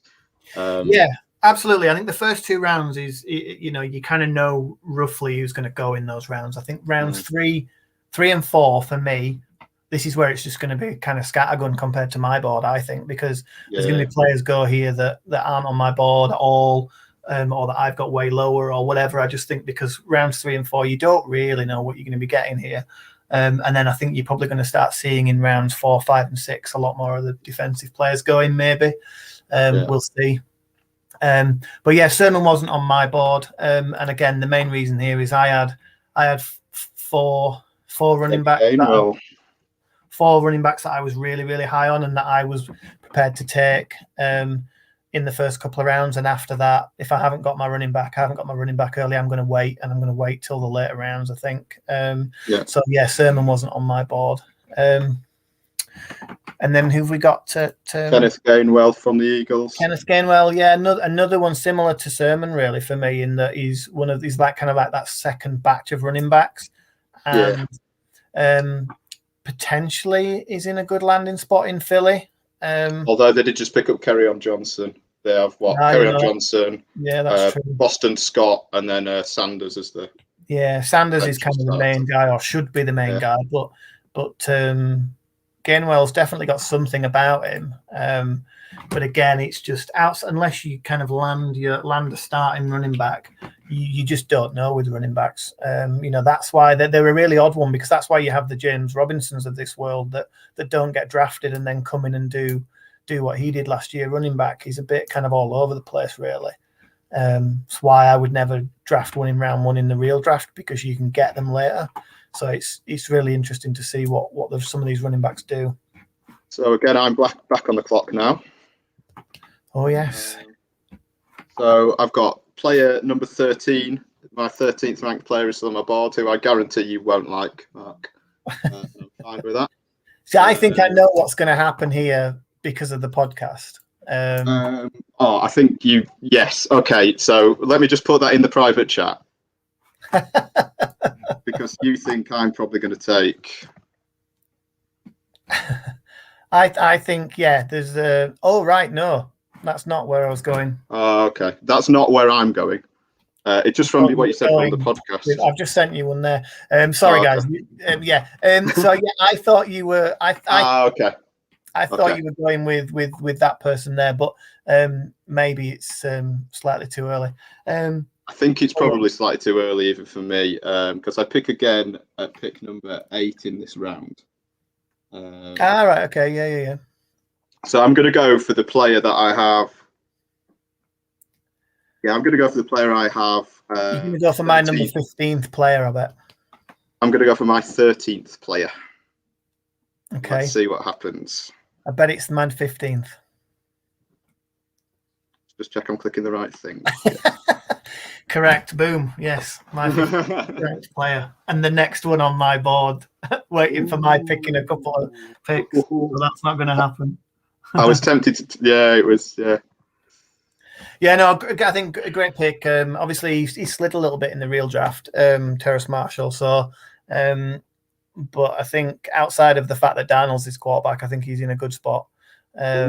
sorry, I might have to do some negotiating here with Tom, if you can vamp again a bit, because he's asked what it would take to get the next pick that I have. Okay. Yeah, no problem. You fire away. I'll fill the gap. Fill the gap. Yeah. So yeah, Terrence Marshall, I'm a big fan of. Big fan. And I think he's a big-bodied guy, good hands, really quick. We talk about him again on the pod. I think that he was able to contribute to that LSU team when the likes of Jamar Chase were there and Justin Jefferson were there, and he didn't look out of place there. And we've all seen what Justin Jefferson's done in the league already. And Jamar Chase, he's a top quality wide receiver, and he was still producing when he was on that team with all both of those people. I think he's a really good wide receiver. I think he's potential. There was this potential knee injury concern that came up. The combine this year, which we think is what dropped him into the second round, because for me he's a first round NFL draft wide receiver all day long. So I think, he was, as I said, 14th or so on my board, 15th on my board. Somebody that I would have quite happily taken with my second pick if Moore hadn't have been there. So that's how highly I ranked him. Not surprised by that at all. And then Sean has picked at 24. And he's picked Brevin Jordan, the tight end who went to Houston. You might be a little bit higher on Brevin Jordan than me, Rob, potentially. Are you still negotiating? Sorry. It's fine if you are. Don't worry, it's fine. So we've got Brevin Jordan. I liked the landing spot. I liked him going to Houston. In a way, he's not got any competition there, really. They're not blessed with a load of options at tight end. The whole Houston Texans organization worries the hell out of me, though. What's going on at quarterback? Is Deshaun Watson going to play? Is he not going to play? You've got Tyrod Taylor there. They also ridiculously took Davis Mills with their first pick overall, which was, he's played, 11 games, I think, for Stanford. Been injured quite a lot. There might be a decent player there, but to take him when you had so few picks, I thought was quite frankly bizarre. Yeah. I think he's a good player. I think in terms of tight end, again, we're getting sort of, there's none really left. So if you need one, that's where you've got to go, what you've got to do. I think he should get the targets, I think. He was 31 on my board, just for information. He wasn't even on your board.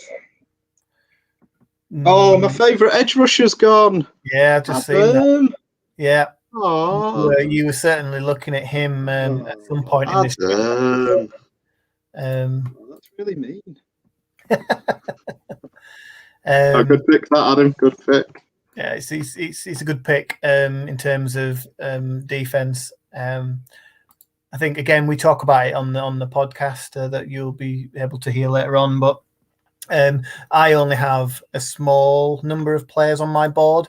Phillips wasn't one of them, but that's not because I don't like him. It's because, again, I don't know that. I don't know how much value. I don't know where to value the defensive players, and so therefore I only have a small amount on my board. But he is somebody that I think in real life I think will be. Who's got the potential. I do agree with what Kutch has just said then, though, in terms of it's a bit of a risky pick, with his concussion problems. He is potentially one concussion away from his second retirement because he's already retired once because of concussion issues. So there is the potential risk there, but I think I do think that he's a very talented player. Sorry, I'm on the board now, so I'm gonna just have a think about this pick. No, that's absolutely fine. It's getting a bit like that, isn't it? So, in terms of my board, I've still got my 15th and 16th ranked players are still available. My 21st, my 22nd, 24th, and 25th. So it'd be interesting to see where Mark goes here. I think the Jalen Phillips pick, like you've just said, it could be fantastic. I know you like another edge rusher. I think you said before on the podcast. Yeah. But Phillips was my top edge. I think he can come in. He can have an immediate impact. I think Miami's a really good landing spot for him, especially with Brian Flores as the head coach there to get the best out of him. They've not really had a decent edge rusher for I don't know, ages. But like I say, I mean, he was my top player, Adam, and you've apologised, so that's all right. Do you need me to keep going, or no? So I'm going to talk. I'll talk a little bit about what's going through my head now. So, in terms of what's left on my board, I kind of have an offensive board and a defensive board, and then what I've tried to do is, so my offensive board is ranked, and my defensive board is ranked, and then I've tried to plot my defensive players alongside my offensive players, as in where I would pick them, where I kind of value them. Now, all of the offensive players on my board are gone. My top 21, everyone's gone apart from 2 players, and then on my defensive board, only 1 is gone. And I think there's a couple of values on the defensive side here, so I think that's where I'm going to go. And this is what I do: I make a board, and I get to the draft, and then I don't. Because there's a player that's at the top of my defensive board here. Now, he's only 1 pick ahead of the 3rd player on my board. I have Parsons, and then I got 2 defensive players that are kind of there right with each other. And my board tells me I should pick a certain player, but I'm not going to do that. I'm going to pick the next one down. And that's because it's a bit of a homer pick. And my heart and my head going into this pick, because we need, and I say we, I mean the Chiefs. Who could it possibly be? The Chiefs need help at this position like crazy. And I think even though on the podcast before, I think I've said that I'm not his biggest fan, but I think his landing spot in Kansas City with what we need him to do, I think he's perfect. And I think, I'm just going to go ahead and make the pick. And where is he? This is where I can't find him then, isn't it? Oh, no, there he is. So there's only the third defensive player off the board there. Yes. Nick Bolton, linebacker, Kansas City. I think in terms of my board, he was the 15th player on my board in terms of where I've lined them up. My defensive players alongside my offensive players, my 3rd defensive player on my board. So really happy to get Nick Bolton. Probably around earlier than I was absolutely hoping for, but still happy to get him. I think he could be a huge player for the Chiefs. Sean has taken Tylan Wallace, wide receiver from playing for Baltimore. Again, Tylan Wallace not on my board because he went to Baltimore. Yeah, he's on my board, but he's further down. He's about been in the in the 30s, so he's not that bad in terms of the players on here. But I only have about 40 players on my board, full stop. And he's down in the 30s. So I quite like him as a player. But again, what scares me is the whole Baltimore thing. Same reason I didn't have Bateman that high, because I just don't trust Lamar Jackson at all. And I don't know that he's the best blocking wide receiver, and therefore I don't know how much time he's going to get on the field. That would be my other concern. I think Bateman, he's a much better blocker from what I can tell. So I think he's likely to see the ball, see the field, definitely, because he can block, and he'll be needing to block in that offense for the amount of running plays that Lamar Jackson has and the team likes to employ. So I think of the 2 wide receivers, I think Bateman, and he was picked higher in the draft, obviously. But there's definitely some talent there from Wallace, and he's on my board, and a lot of wide receivers aren't. So like Tony wasn't, who was picked earlier. He wasn't on my board at all, whereas Tylan Wallace is on my board. So at this point, I'm on the clock again. Yes. I've got a choice of 2 players, and I'm so conflicted. I've got, should I say the position? I'm all right saying the position. I won't necessarily say who the 2 are. You'll see who one of them is. It's one position for 2 players that you're talking about. Okay.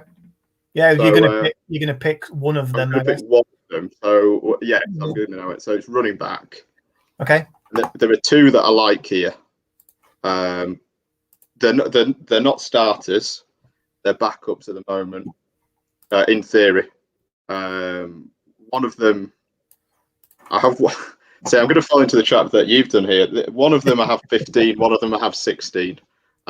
Which and you're going to go to number 16, aren't you? Some people might think I'm mental to have them this high, but that's when I ran through it. That was where it fell for me. So 15 and 16. I suppose there's a chance that if I took one of them now, they might still be available at my next pick, which is only 2 picks later. But would I want to take 2 running backs? Not necessarily. And then that would be a bit of a luxury. See, I have no idea where you're going here. I don't think. You said running. Did you say running back? Yeah, running back. I'm going to go with.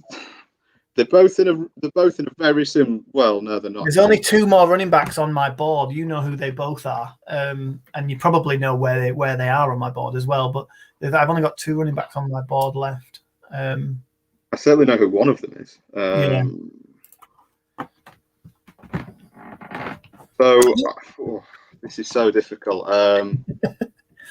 What are you toying with over the 2 running? What is it that you're toying with? Just the positional value here, or the players themselves? Or I think I should go with who I believe is the better player and bank on that upside. Is what I think I should do. I've been high on this player. I watched them in college in not this season, just gone the season before, and they were incredible. Now, if they'd have come out last time, they'd have gone much higher in this draft, I believe. But then they had a bit of a shocker this season and dropped down a lot of boards.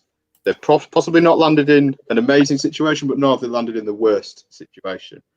I think I'm going to take a flyer on this player, and this player is the one that I have at 16, and it isn't the one that we've spoken about, Mark. Okay. Does he play for Oklahoma? Did he play for Oklahoma? In college? Do you know what? I can't bloody remember now. I've just literally typed Oklahoma into Google. I'm going mad. I've lost all my head's just gone, Mark. Absolutely gone. That's all right. He did play at Oklahoma, yes. So right, I think I know who you're talking about there. You definitely do. So I'm just going to go in and lock in that pick and feel good about it, and I'm going to take Chuba Hubbard. Oh no, not the person I was on about. Oh. But no, I thinking about. I know what you mean now in terms of last year versus this year and stuff. He was honestly in 2019. Was he Oklahoma State rather than Oklahoma? He was Oklahoma State. Sorry, yes. Yeah. Okay, that's why you threw me. But yeah, no, I totally agree with you. I think if he'd have come out last year, he'd have gone a lot higher. Where did he go? Carolina.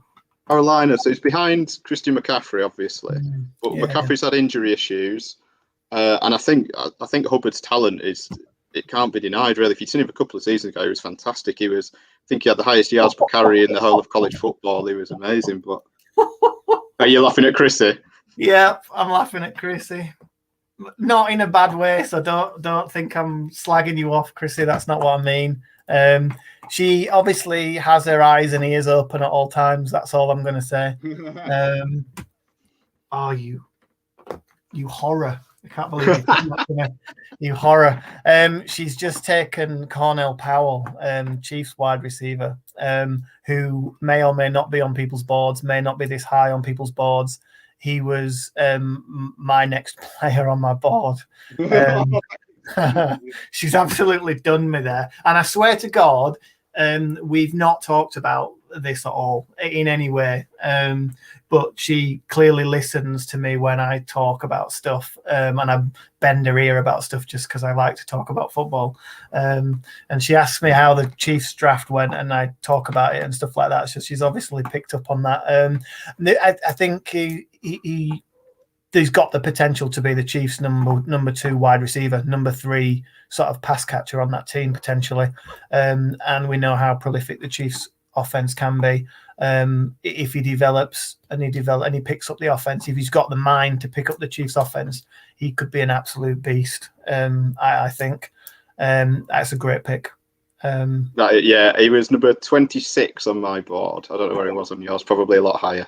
Yeah, just purely because of the number. I'm 22. So yeah, he was slightly higher.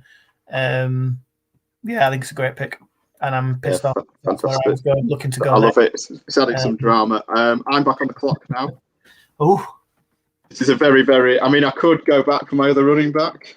Yeah, and I think I would probably be fine going back for that other running back, but I think I'm going to take the player that I spoke to you about when we recorded the podcast. All right. Okay. Yep. Just because I'm not. Well, sure you've got a pick again in about 3 picks, haven't you? I do actually. Oh, that's good. I thought it was a lot later than that. So if I don't take him now, where are we? Okay. Again, it's where you're willing to take that risk, isn't it? And because right, the player that we were talking. Sorry. Go. No, so the player that I think you're on about there that we talk about on the podcast, I think you'll be gutted if you don't get him. Yes, so I'm going to do that. I'm going to take him now, and nobody will have heard of him, but I'm absolutely fine with that.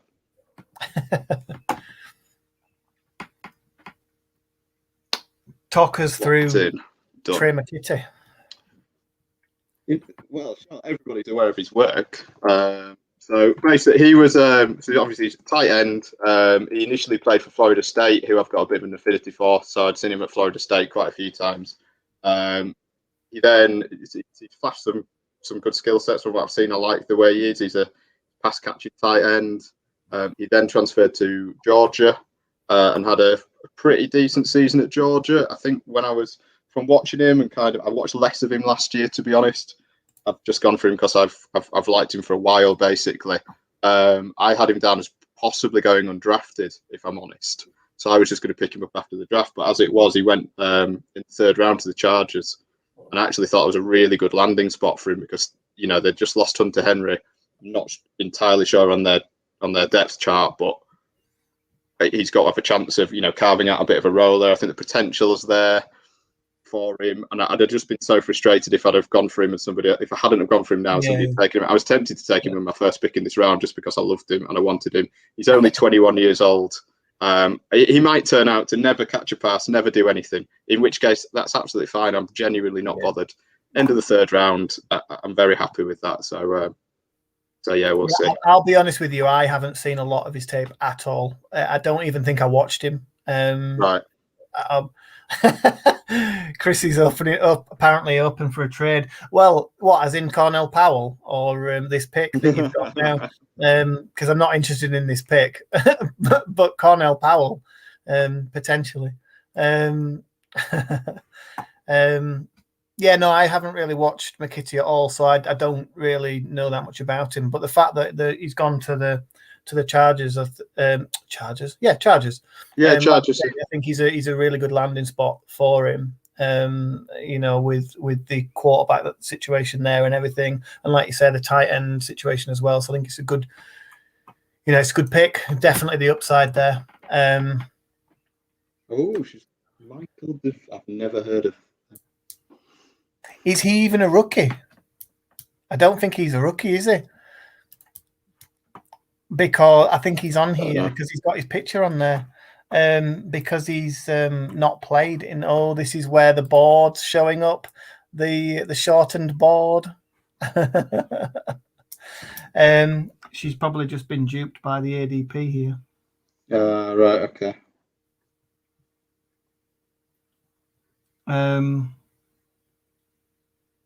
Well, I'm going to circle back and pick up that other running back I was talking about. Oh, damn. See, the one I thought you were talking about is the one that went at, what are we on, 10, 20, 30, 31 there with Kutch. I thought you were potentially talking about Ramondre Stevenson. Oh, right. No, I'm not a big fan. Not a big fan of the landing spot, to be honest, with Ramondre Stevenson. I don't like Patriots running backs as a rule. Just never know what's going to happen.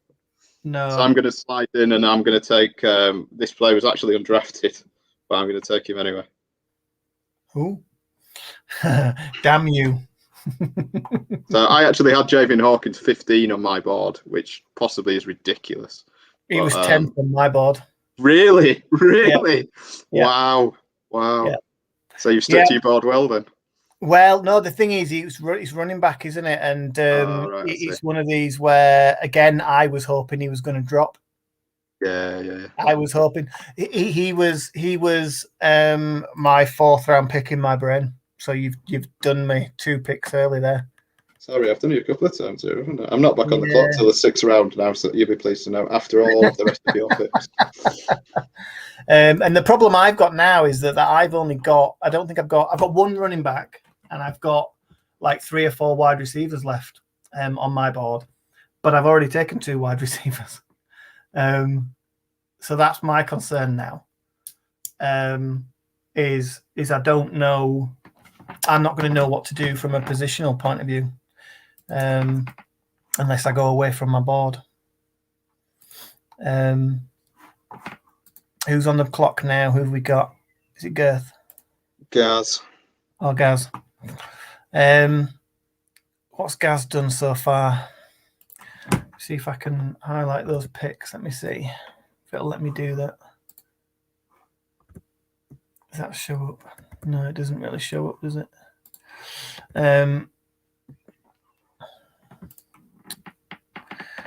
Who's he taken so far? So, this isn't his first pick, is it? Because he didn't have it, did he? No, you didn't have one for a while, did you guys? If we click on him, does that show it? I think this might be his first pick. This is his first pick. Wow. I hope your board's not totally and utterly annihilated at this point then.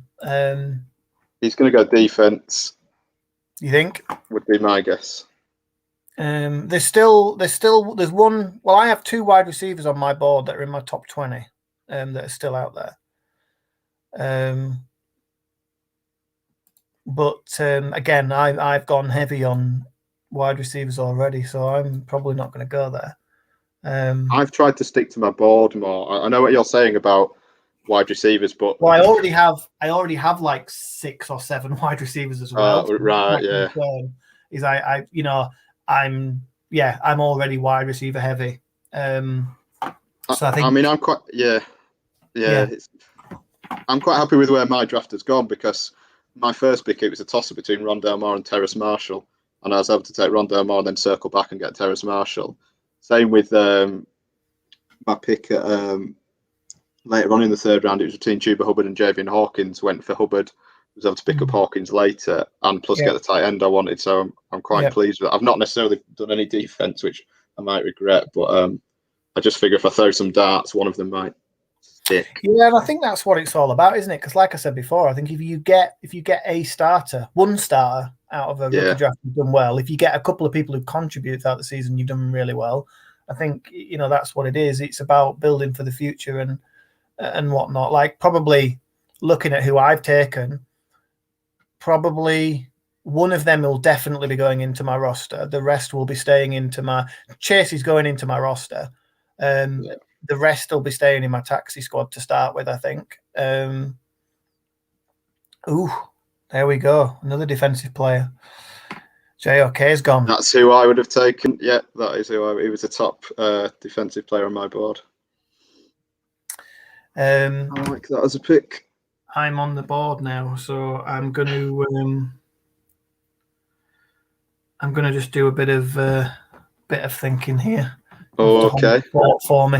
Interesting to see. Now, Owusu Koromoa, I think we drafted him. We mocked him to the Raiders in the 1st round on our mock draft. I think he's a very disruptive player. I think he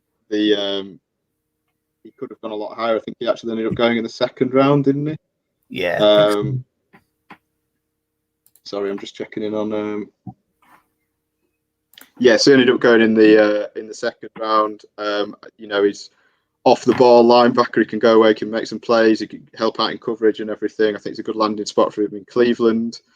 They did so well to get him in the 2nd round. I think if they'd have got him in the 1st, they'd have been very pleased. But I think he's going to be a great player. He's athletic. He can move side to side. I think he was my yeah, he's my top rated IDP. So that's where I would have been looking to go. So yeah, really good pick. He's a bit further down on mine in my defensive players. I'm gonna probably do that whole thing again here where I don't stick to my board, which really annoys me. Or do I just take the best player available? See, my best player available on my board now is a wide receiver, and as I said, I've already taken 2. I don't really want to take. Let's have a look. Who's the best available player on my board? And then I've also a wide receiver. Yeah, I've got a few defensive players who are around about the same, kind of roughly the same. And do I trust my evaluation of a defensive player, or do I trust more the landing spot of the other player? I've just put into the chat who I think your wide receiver is. Let me have a quick look. No. Ah, okay. No. Another one that we spoke about. Okay. So we spoke about a lot. You what? Sorry. We spoke about a lot. Yes. Okay. Yeah. I'm back with you. Yeah. So, but the defensive. I think I'm going to go defense.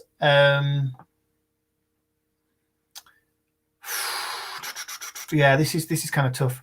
So I've already gone linebacker. I've got a linebacker that I've got highest on my defensive board, but I've already taken a linebacker, so I'm not going to go back there. It's whether, as I say, I trust my evaluation of a defensive lineman, or I trust the position that a defensive lineman has gone and the position that he's going to be in. This is fantasy, not real life, so I'm going to go. I think if you don't take him, Mark, you'll be annoyed. Well, and I'm not trying to influence you, but yeah, but you've just made me double think now. I wasn't. Sorry. I'm really sorry. I did not mean to do it. Sorry. I shouldn't have said anything. I'm really sorry. I think I have to go from a fantasy. We're playing fantasy football here. We're not building a proper roster. So I think I'm going to, I value the running backs high from an offensive player over a quarterback, which is what, you wouldn't do that in real life. I'm not going to do the real life thing. I'm going to do what I think, the guy who I think's got the best point of view from a fantasy perspective, because I think he's going to start day one. And I don't. Is this in line with your board, or have you jumped things around? I've gone down a couple of places, yeah. Right, okay. But here we go. I've gone Kwity Paye. Oh. Defensive lineman from Indianapolis. I think he's going to start day one, and although he's not the highest on my board from a real life perspective, I do think he's got a real chance of doing good things in Indy. So that's why I've gone there. Wow, he was my 8th ranked defensive player. Apparently, Adam was going to take him. Apologies. Yeah. So, what have we got coming up? We've got Adam on the clock now. Then we've got Sean. Then Gaz. The picks are actually the non-traded picks. We've got a run on non-traded picks here in round 4, which is good. So far. Right, he has gone defense though. J.C. Horn, Carolina. Cornerback. Thoughts on J.C. Horn, Rob? I'm just going to try and send a trade. I think he's a good cornerback. I do worry if you're busy, I do worry like we speak about when we talk about like people like Jalen Ramsey. If he's going to be like a lockdown corner for them, I worry that he won't get targeted and he won't get any takeaways, and he'll be excellent from a real life NFL point of view, but maybe not from a fantasy point of view. Yeah. No, I agree. Bit of a curveball from Sean here. I have to admit I don't know who that person is. So I'm not going to be able to give you much of feedback on that one. Josiah Bronson? No idea. No. New Orleans defensive lineman? Yeah, I'll be honest with you, Sean. I don't know who that person is. I'm assuming he must have been taken quite high in the draft for you to be aware of him. In the real draft. Let me go and check.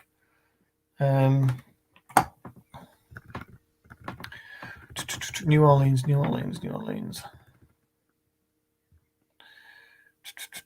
Oh, okay. No. He's not showing up as somebody who they drafted this year either, so I'm flummoxed on that one.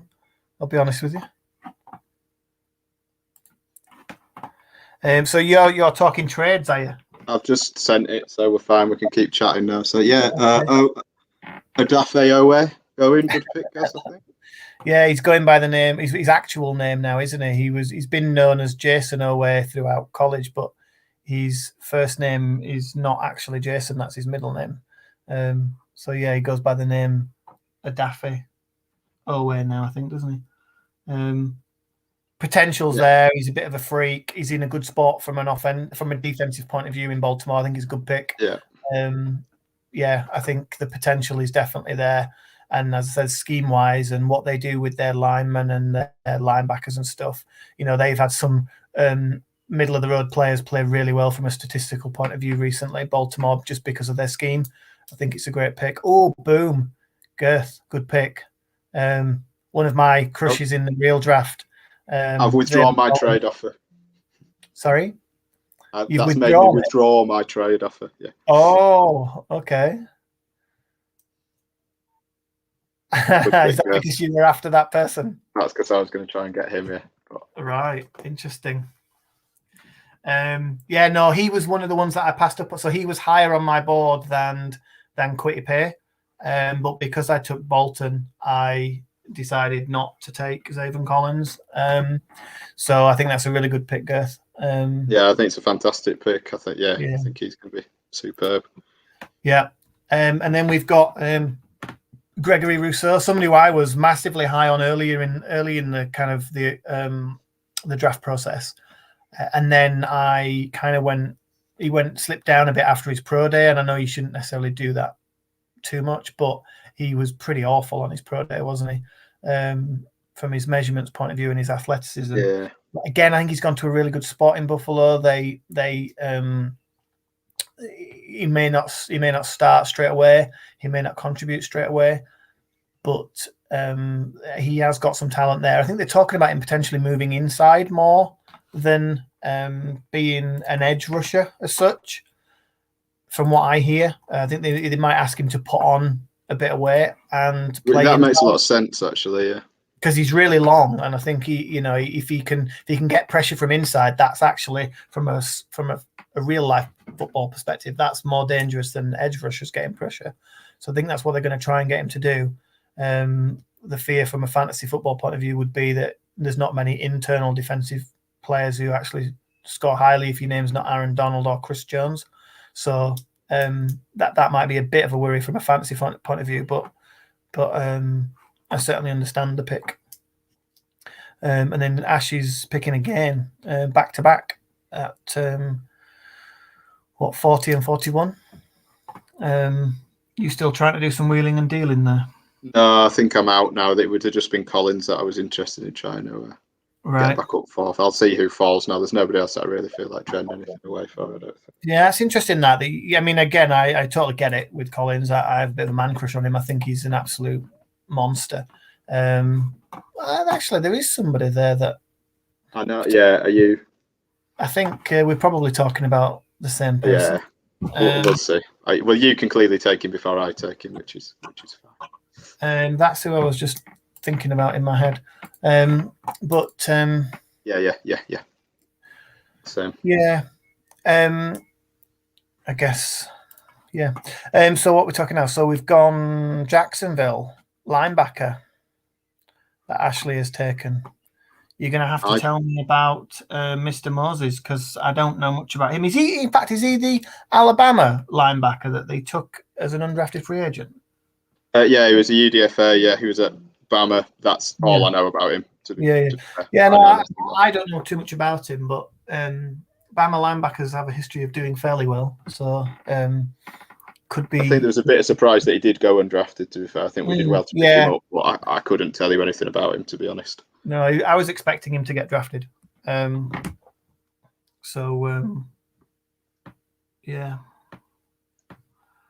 No, good. Yeah, I like it. Actually, it could work out, and we will see. Hopefully, it does work out from a Jags point of view, but we will see. Gaz is back on the clock here.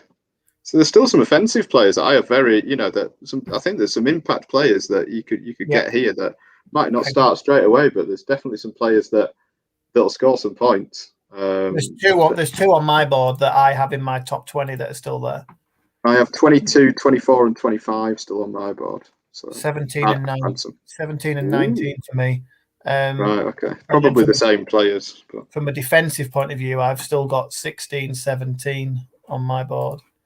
Larry Roundtree, running back, Chargers. He was not on my board due to him going to the Chargers, if I'm honest. Behind Cam Akers, they've got Justin Jackson and they've got Joshua Kelly as well. I think he's probably a better option than Joshua Kelly or Justin Jackson based on what we saw last season. But I just wasn't sure where he would slot in. I think he's a good player. I think he's got a chance to do something. But does he enter into a bit of a timeshare? I would hope that Akers would be the... No, not Eckler's going to be the lead, but Akers, what am I about? Too many K's. Yeah, no, I think Roundtree's gone. He's gone very high in a lot of the drafts. In terms of like average draft position on Sleeper, he goes really, really high. I think there was a lot of people who really, really liked him. Not on my board. No, he's not on my board. And again, it's about the landing spot and just the fact that I wasn't really interested in the middle of the round running back. Take him high or take him low, or as an undrafted free agent is my strategy. So that's kind of where I was thinking with running backs. But I definitely think there's a lot of people out there that really like him. I just think, like you say, I think he's not landed in the best position with the Chargers. But who's to say at the end of the day, if you're the best player, he's the best player, isn't he, at the team? So there's every chance that he could get up the depth charts, but we'll see. So who've we got on the board now? So is that Gaz back on the board? Yeah. Yeah. So he's back-to-back picks here. So let's see. Adam saying that he was looking to take Roundtree next by the sounds of it. It's always a bummer when that happens, isn't it? Yeah, it is, isn't it? Oh, Gaz is, back-to-back, yeah. So when Williams went number 5, I'm still bitter about it, and we're not even done with the draft. Maybe we can do a trade, Girth, if you're listening. Maybe there's somebody that not Girth, it's Ashley, isn't it? Sorry. Ash took him. What would it take for me to trade for Williams, Ash? We'll see. Probably something you'd actually have to give away some picks, Mark, maybe. Well, yeah. But we'll see. Right, who's just been taken there? Oh, Smith Marset. Oh, is this the guy with the funny first name that I don't know how to pronounce? Emir, I'm going to go with. Is that what it is? That's what I'm going with, yeah. Apparently he's lightning, isn't he? Yeah, seemingly, yeah. I don't know too much about him, I'll be honest with you. No, me either. I didn't have him on my board because of that either, but that means nothing. Oh, my app's going funny. Just in time for my pick coming up. Yeah, so Sean's coming up now. Is Sean going to bamboozle us again? He's going to take Ian Book, I think, or Davis Mills, or... Because I'm bamboozled by... He took a quarterback! Nearly right. Boom. Sean with the quarterbacks. Wowzers. I like your tactics. There's a definite plan there from Sean. It's just a shame he can only play one of them. But, yeah, maybe he thinks that it's a 2-quarterback league. Yeah. Adam, good pick. Great pick, Adam. Very good pick. That was the player that I thought Rob might have continued his trade for. We were just talking about it, yeah. Yeah, good pick, Jamin Davis. And that means, oh God, I'm on the board again. Right, okay. No. Let's have a look. Go back and get that play you didn't take last time. Let me have a look. I'm struggling again here because I don't think the value the value is at wide receiver still. I hesitate to say anything in case that influence you again, but you could take the approach the best player available. If they go out and they're amazing, then you can flip them for something else. Yeah. Again, though, I've got my board and where my heart is. I've got 2 wide receivers left, and my board's telling me one, and my heart's telling me something else. Well, I absolutely know who both of those are, and I think I mean, yeah, I think you go with. Well, I'm not going to say anything. Or I go back defensive and take that player that everyone knows I'm massively high on, and see what happens with that.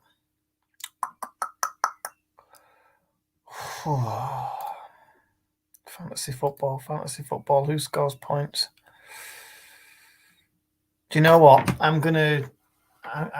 This is gonna be some. Yeah, I know what I'm doing. Let me find you. Where are you? Are you going with a defensive player? No. Ooh. No, I'm not. I'm gonna have to try and find somebody. Oh, there he is. Although I've not been updating this spreadsheet actually.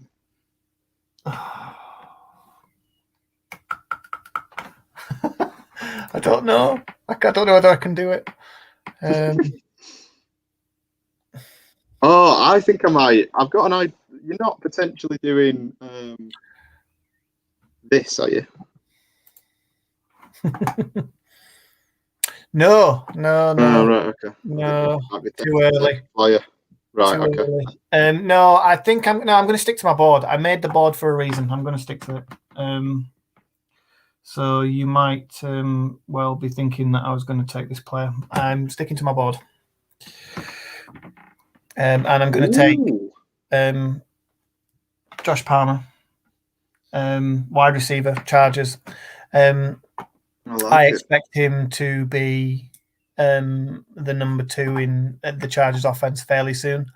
And with Herbert, if he's going to play as well as he did last year, Also, there's an element here of me with the whole handcuffing that we talked about before, because I've got Mike Williams as well. And if he moves on anytime soon, then you've got Palmer there to take his place potentially, that kind of thing. So there's a bit of logical thinking there as to why I have him so high anyway. I'm going to stick to my board. I did the work for a reason, so that's why I've gone Palmer. Yeah. Excellent. No, good lad. I've still got my 22nd ranked player is still available, and my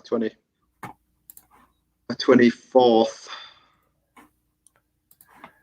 22nd, 24th. All I have left now is my 17th on the defensive side, my 19th from an offensive point of view. And then we start getting into, they're in my late 20s, but they are definitely last round picks or undrafted free agent types. So they're flyers that I thought, if, take a flyer on if everybody else is gone type of thing. So there'll be some interesting names potentially down the bottom here. So having a look here. Who's on the clock now? Girth's back on the clock.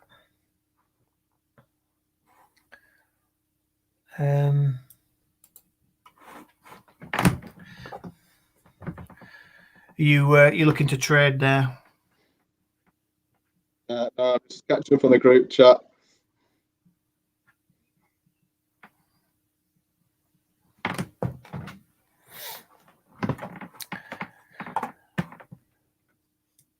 So when you mentioned Adam in the chat, you mentioned Kwity Paye. What was that in relation to? Sorry.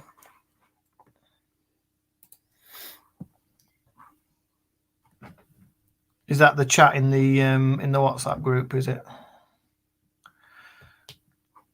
I don't know. Yeah. So Girth's on the board. Who's he taken already? Let's see if we can work out where he's going next. So he's taken Etienne. He's taken Waddle. He's taken Fields. Parsons, Collins. So he's got some offensive. He's got some defensive players. He's got who else in there? Collins.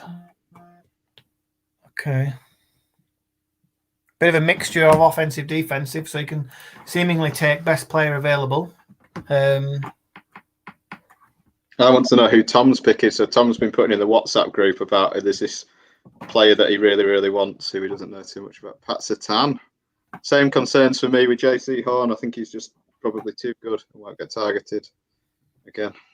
Yeah, my number one corner in this, I don't care for JC Hall as much by any means. Patrick Satan is my top corner in this draft. Yeah, I think he's going to be a hell of a player. Yeah, I do. I think he's just he's going to be a top 15, top 20 cornerback from day one. I think really good player. So yeah, from a fantasy point of view, how many times they're going to throw at him? Maybe they will to start with because he's a rookie, but once they find out how good he is, they'll soon stop throwing his way. Yeah. So yeah, that's the only concern there. Then Tom's got his linebacker. Oh, is that right? Okay, is that Ernest Jones, isn't it? Yeah. Again, I don't know too much about him. He does listen. She does listen. She definitely listens. You what? I'm shocked that he's lasted till the end of the 5th round. Obviously, nobody likes him as much as I do. Ojulari, I'm talking about now. I seriously think that the potential's there in real life. Whether that'll translate enough at fantasy, I don't know. But I think he could be a hell of a player. And I'm shocked that he's lasted this long. To be honest, he was on my board. Where was he? In fact, he might well have been the only defensive player left. Oh no, I've got another one left that I might take actually. We will see. So the last pick of the 5th round, then we're on to the final round, which is good because I could do with the toilet. Feel free to nip if you need to go. I can hold the fort. I think I might just nip. Yeah, sure. So who have we got going there? So sorry, someone's gone. Peyton Turner, New Orleans. Oh yeah, he was the surprise 1st round pick that the Saints took, wasn't he? I'll be honest with you, I don't know too much about him. 6'6", 268 pounds. Yeah, I don't know too much about him, but the Saints do like making 1st round moves at the on the line that some seem to see are a bit crazy. So we'll see how that works. But I didn't have any other defensive linemen any higher, so another good pick, Chrissy. Jabril Cox, linebacker out of LSU. He was the 22nd player on my defensive sort of side. So I think that's a really good pick. I think he's got, again, obviously we talked about it briefly before with Mike Parsons and the fact that he's got a real chance to be starting linebacker for Dallas day one. I also think Cox, it wouldn't surprise me if Parsons and Cox were the middle linebackers for Dallas this year and got rid of the 2 that are starting there at the moment in Van Der Esch and, the other chap, can't remember his name. But it wouldn't surprise me at all if Cox and Parsons were the starting linebackers. So I think that's a really good pick, especially in round 6. I think there's some real value there potentially. You're on mute, mate, if you're trying to talk. Sorry, I was kind of talking to myself, but yeah, again, another good pick that I think, and definitely listening. Those 2 picks definitely make up for the Michael Divinity pick. I don't know what's happened there. I don't know whether that's a knuckler or something like that, or what's gone on there. Oh yeah. But yeah. So Tom's back on the board. Michael Divinity Jr. is an American football outside linebacker. He came out last year, but he didn't play. So Sleeper he's a rookie. He's a free agent. Yeah. So I don't know what's happened there. So so we've only got about 7 picks left. Yeah, we know Sean's taking Ian Book. So that's we know he's taking Kellen Mond.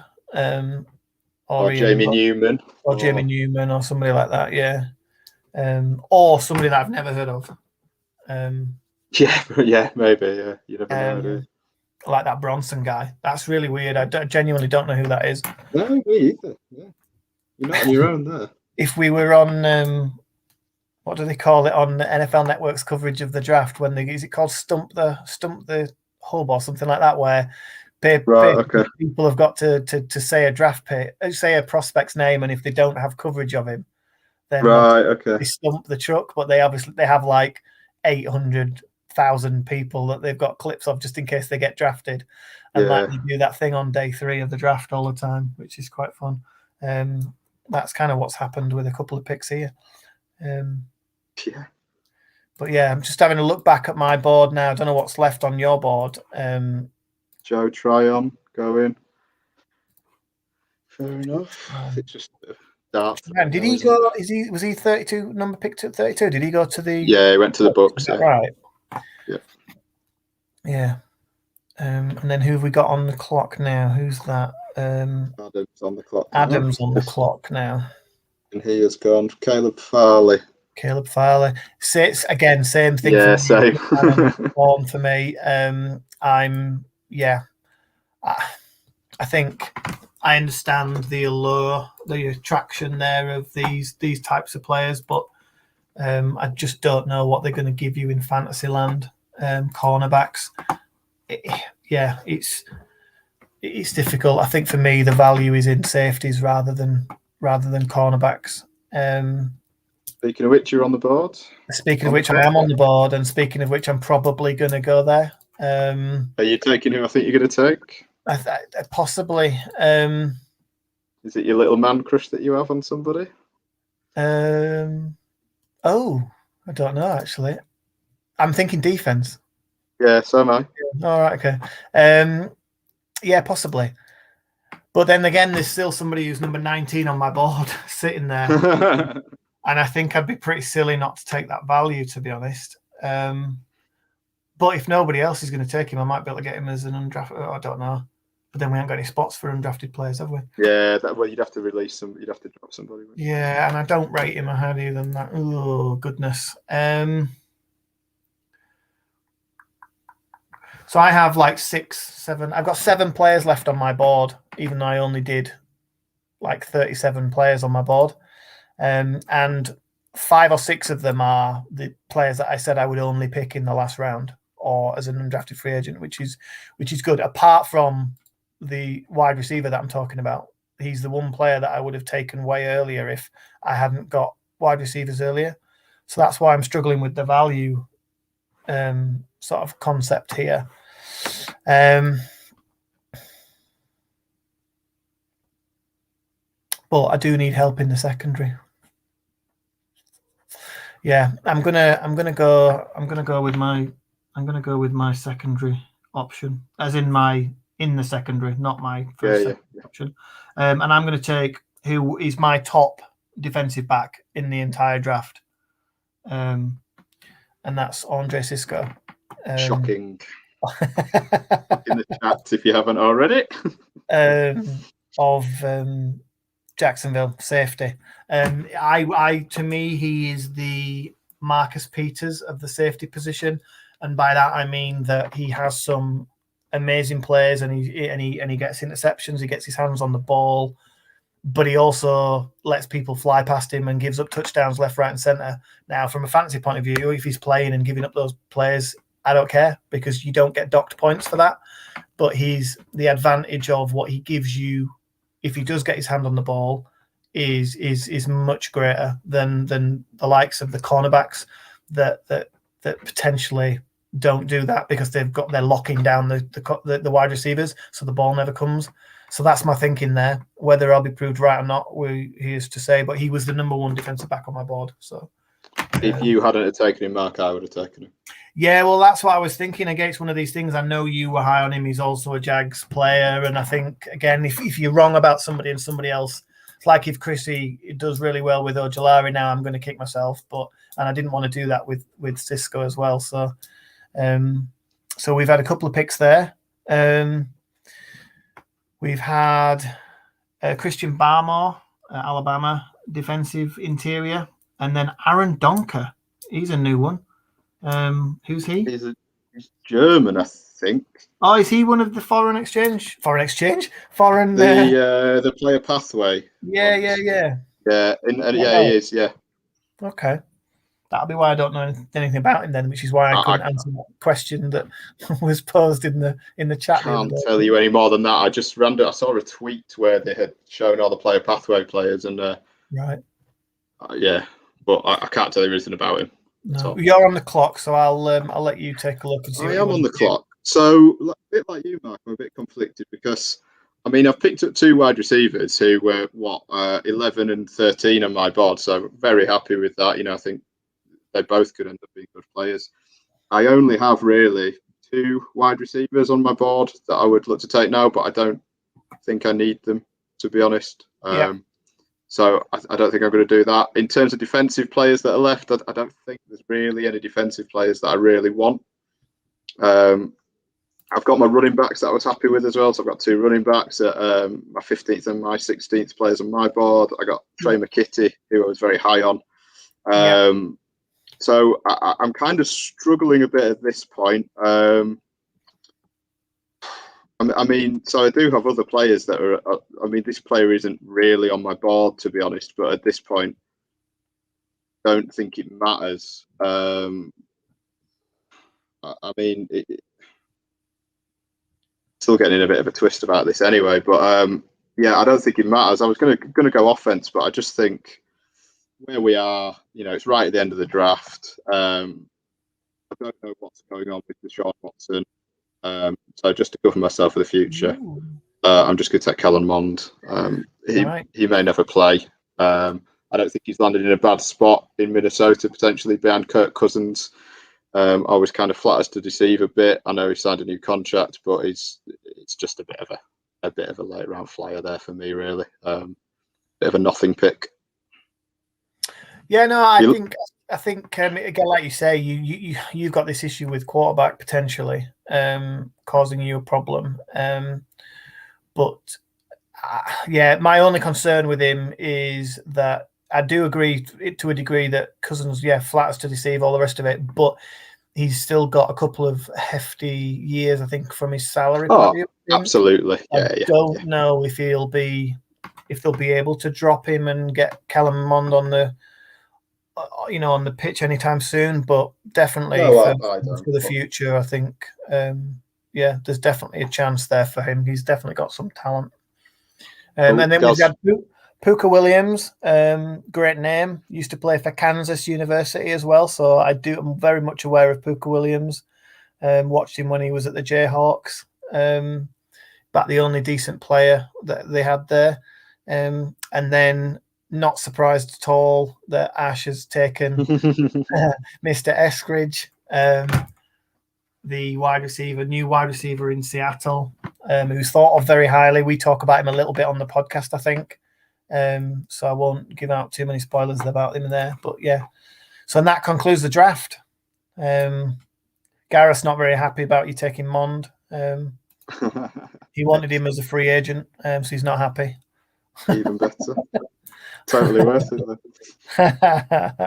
So yeah, that concludes the draft, guys. Don't know if you want to spend a couple of minutes now chatting, or whether you want to call it a day and we'll do a recap maybe a different time.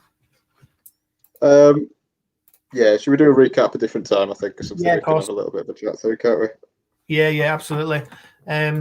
So thanks, guys. Thanks for watching as well, and for your contributions throughout the stream. It's been good, been different. Don't think we were flummoxed too much by having to do everything at the same time. Maybe we were. Don't know. I definitely was. But yeah, we'll leave it there. Thanks for engaging, guys, and hopefully next year we'll be able to do this in person with a few of us in the pub or something. Yeah, no, that'd be great, wouldn't it, if we could get together for the draft next year or something? Yeah, that'd be cool. We used to do that with the old league we ran, didn't we? We used to try and get around it and stuff, but it used to be good fun. So yeah, all right, we'll call it a day there. Thanks, guys. and we'll speak to you later. Oh, and episode 5 should be coming out anytime, if not available already. It might even be available now, if you did want to check out that as well. All right. Take care. See you later. Yeah, thanks a lot, guys. See you. Bye. Bye.